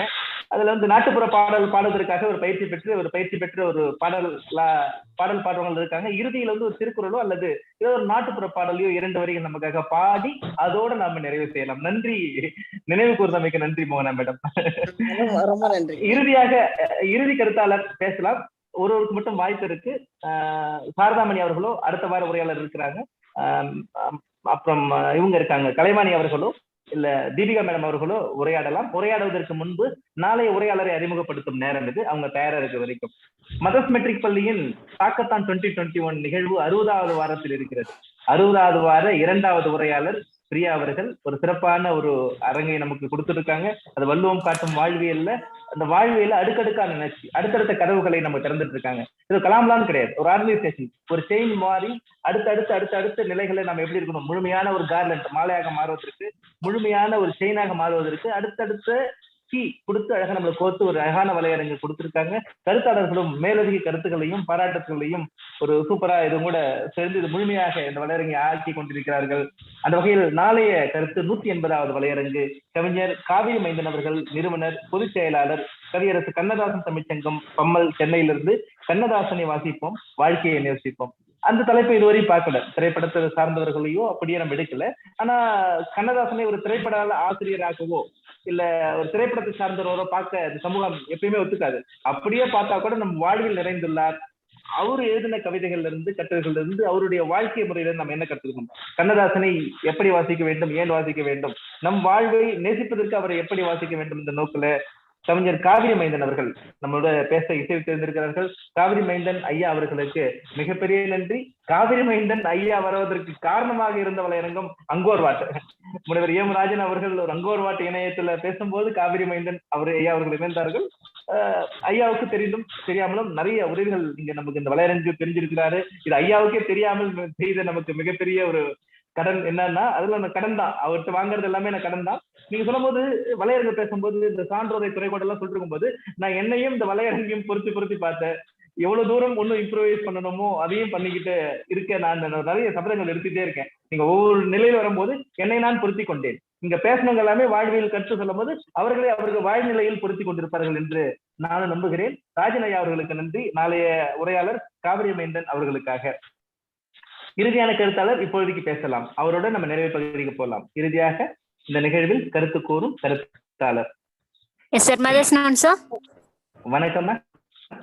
வணக்கம் பிரியா மேம். உங்களோட செஷன் ரொம்ப சூப்பரா இருந்தது மேம். நீங்க வந்து பேசுறதுக்கு முன்னாடியே சார் உங்களை பத்தி சொல்லும் போதே வந்துட்டு சரி கண்டிப்பா அப்பவே ஒரு இன்ட்ரெஸ்ட் வந்துடுச்சு. சோ நீங்க வந்துட்டு வளர்ந்த விதம், நீங்க பண்றது எல்லாமே அப்பவே ஒரு இன்ட்ரெஸ்ட் வந்துடுச்சு. அதே மாதிரி நீங்க ஆரம்பிச்ச விதமும் சூப்பரா இருந்தது மேம். உண்மையிலே நானும் இன்னைக்கு தெரிஞ்சுக்கிட்டேன். சோ திருவளர் செல்வி, திருநிறை செல்வின்றதுக்கான மீனிங் அது என்ன தோணுச்சு அப்படின்னா, இவ்வளவு சின்ன விஷயங்களும் நம்மளுக்கு தெரிஞ்சுக்காம இருக்கமே அப்படின்ற மாதிரி தோணுச்சு. அதுல இருந்து நீங்க முடிக்கிற வரைக்குமே அந்த ஒரு டிராவல் சொல்லுவோம் இல்லைங்களா, அந்த டிராவல் வந்துட்டு ரொம்ப சூப்பரா இருந்தது மேம். கொஞ்சம் கூட வந்துட்டு நீங்க என்ன சொல்ல வரீங்கன்னு கேட்டுட்டே இருக்கணும் அப்படின்ற மாதிரி தோணிட்டே இருந்துச்சு. அந்த மாதிரி ராஜன் ஐயா சொல்வாரு, கேட்பது வந்துட்டு இனிமைன்னு சொல்வாரு. அதை நான் இன்னைக்கு உணர்ந்த மாதிரியான ஒரு ஃபீல் இருந்தது மேம். சோ அந்த அளவுக்கு இருந்தது உங்களோட speech. Really thank you so much.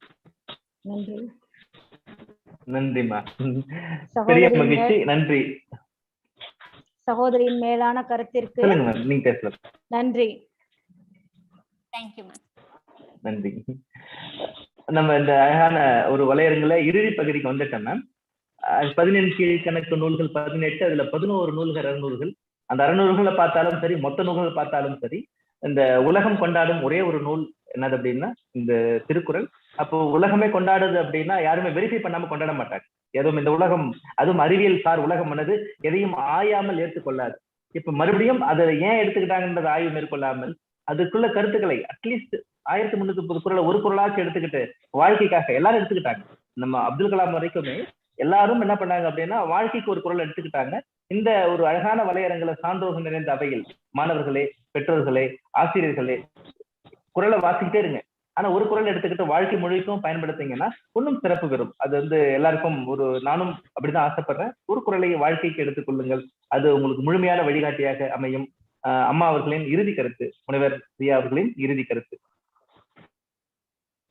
சான்றோர்கள் அவையில் எனக்கு ஒரு நல்லதொரு வாய்ப்பை நல்கிய கல்வி குழுமத்தாருக்கும் ஐயா திருமலைவாசன் ஐயா அவர்களுக்கும் இன்னும் மென்மேலும் இது போன்ற வலையரங்கிற்கு என்னையும் இணைத்து கொள்ள வேண்டும் என்ற தாழ்மையான கருத்தோடு என்னுடைய கருத்தை முன்வைத்து, என்னுடைய கருத்துக்களில் ஏதேனும் பிழை இருந்தால் என்னை சற்று பொறுத்தருளுக, என்னுடைய பிழைகளை பொறுத்தருளுமாறு இந்த ஆன்றோர் அவையிலே கேட்டுக்கொண்டு என்னுடைய மீண்டும் ஒரு நன்றி கலந்த வணக்கத்தை இந்த அவைக்கு தெரிவித்துக் கொள்கிறேன். நன்றி, வணக்கம். ஓகே, நிறைவுரை போறதுக்கு முன்னாடி, கன்சல்டேட் பண்றதுக்கு முன்னாடி பள்ளியின் தாளாளர் இணைந்திருக்கிறார், அவரோட நிறைவு செய்யலாம். அதுக்கு முன்னாடி உங்களுடைய பாடல், உங்களுக்கு பிடித்த ஒரு நாட்டுப்புற பாடல் 2 வரிகள். பாடல் ஐயா பாடியே பல வருஷம் ஆச்சுங்க ஐயா. போன உடனே அந்த வாய்ஸ் எல்லாமே போயிடுச்சு. ஏன்னா பசங்க கூட சவுண்டா பேசுறோம் இல்லையா. சரிங்கய்யா, நான் உங்களுக்காக வலையரங்கிற்காக ஒரு பாடல். கருப்பு கர சேலை கட்டி கரையோரம் போற மச்சான், கருப்பு கர மன்னிக்கணும் ஐயா, பாடலே தவறு. கருப்பு கர சேலை கட்டி கரையோரம் போற குட்டி, கருப்பு கர சேலை கட்டி கரையோரம் போற குட்டி, கரும்ப எறும்பு கண்டா விட்டுடுமா, கரும்ப எறும்பு கண்டா விட்டுடுமா, உன்னை நான் கண்ணாலே பார்த்தால் ஏதும் கெட்டிடுமா, உன்னை நான் கண்ணாலே பார்த்தால் ஏதும் கெட்டிடுமா, மஞ்சக்கர வேட்டி கட்டி மலையோரம் போற மச்சான், மஞ்சக்கர வேட்டி கட்டி மலையோரம் போற மச்சான். மறந்துருச்சு பாடல் எல்லாமே. அருமை அருமை. அதான் டீச்சர், இது டீச்சருக்கான உரித்தான ஒரு விஷயம் என்னது அப்படின்னா, எங்க இருந்தாலுமே பாஸ்ட கண்டுபிடிச்சு கொண்டு வந்துருவாங்க. பல நாட்கள் ஆனாலும் சரி, பல வருடங்கள் ஆனாலும் சரி, அந்த முடியாதுன்ற விஷயம் இந்த டீச்சருடைய அகராதியிலே கிடையாது. நன்றி நன்றி, எங்களுக்காக நினைவு கூர்ந்து அந்த பாடலை. நிஜமாக உங்களுக்கு குரல் வளம் எல்லா விதமும் சிறப்பாக இருக்கிறது. நன்றி. ராஜன் ஐயா வணக்கம். சொல்லுங்க. வணக்கம் வணக்கம் ஐயா. அப்ப நிறைய பகுதிக்கு வந்துட்டோம் ஐயா. இப்போ பள்ளியின் தாளருடன் நிறைவு செய்யலாம். தாளர் ஐயா வணக்கம். ஐயா வணக்கம் சார். பிரியா மேம், மதர்ஸ் வணக்கம். வணக்கம் ஐயா. வணக்கம் வணக்கம். உங்களுடைய உரை முழுக்க நான் கேட்டுட்டு இருந்தேன், மிகவும் நல்லா இருந்தது. சோ திருக்குறள் வந்துட்டு எவ்வளவு ஒருத்தர் வாழ்க்கையும் எவ்வளவு முக்கியம் அப்படின்றத சிறப்பா எடுத்து சொல்லியிருக்கீங்க. இன்றைய வலையரங்கு எல்லாருக்கும் ரொம்ப பயனுள்ளதா அமைஞ்சிருக்கு. அது இல்லாம கடைசியா நீங்க சொன்ன வார்த்தை வந்துட்டு என்னன்னா, உங்களுக்குள்ள இருக்க தன்னடக்கம், எவ்வளவுதான் பெரியவங்களா இருந்தாலும் தன்னடக்கம் அப்படின்றது ஒரு முக்கியமான கருத்து அப்படின்றத பதிவு செய்திருக்கீங்க. இதை பார்த்தவங்க எல்லாரும் எவ்வளவுதான் உயர்ந்தாலும் தன்னடக்கம்ன்றது தேவை அப்படின்றத சொல்லியிருக்கீங்க. மிக்க மிக்க மகிழ்ச்சி. நிறைவான நாள். நன்றி நன்றி நன்றி நன்றி. மிக்க மகிழ்ச்சி. நன்றி சார். நடப்பு கதையோடு நம்ம வள்ளுவத்தில் உள்ள வாழ்வியல் கூறுகளை அழகாக வரிசைப்படுத்தி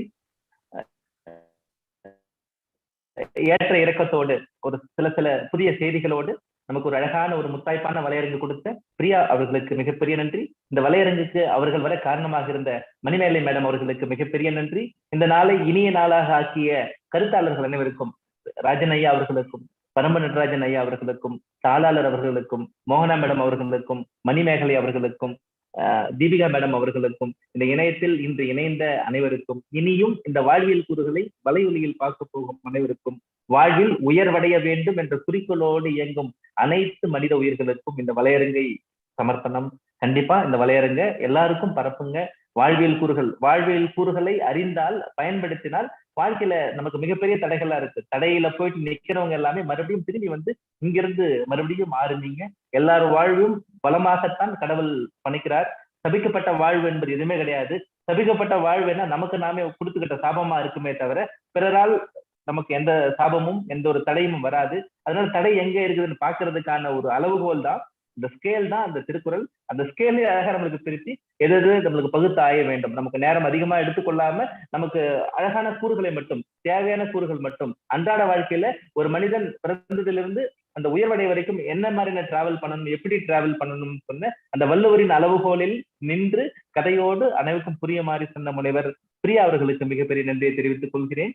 எல்லாம் வல்ல இறைவனுக்காக 60 வாரங்கள் தொடர்ந்து ஒரு நாள் கூட இடைவெளி இல்லாமல் வெள்ளி சனி ஞாயிறுகள்ல இந்த ஒரு நடத்துறதுக்கு காரணமா இருப்பது கண்டிப்பாக கடவுளாகத்தான் இருக்க முடியும். அவர்தான் உரையாளர்களை நமக்கு காட்டுக் கொடுக்கிறார். அவர்தான் வழிகாட்டிகளை ராஜன் ஐயா பரமராஜன் போல வழிகாட்டிகள் நமக்கு காட்டுகிறார். அது அழகான ஒரு நிகழ்வாக ஒரு மக்கள் இயக்கமாக மரஸ்மெட்ரிக் பள்ளியின் தாக்கத்தான் 2021 நிகழ்வு நடந்து கொண்டிருக்கிறது.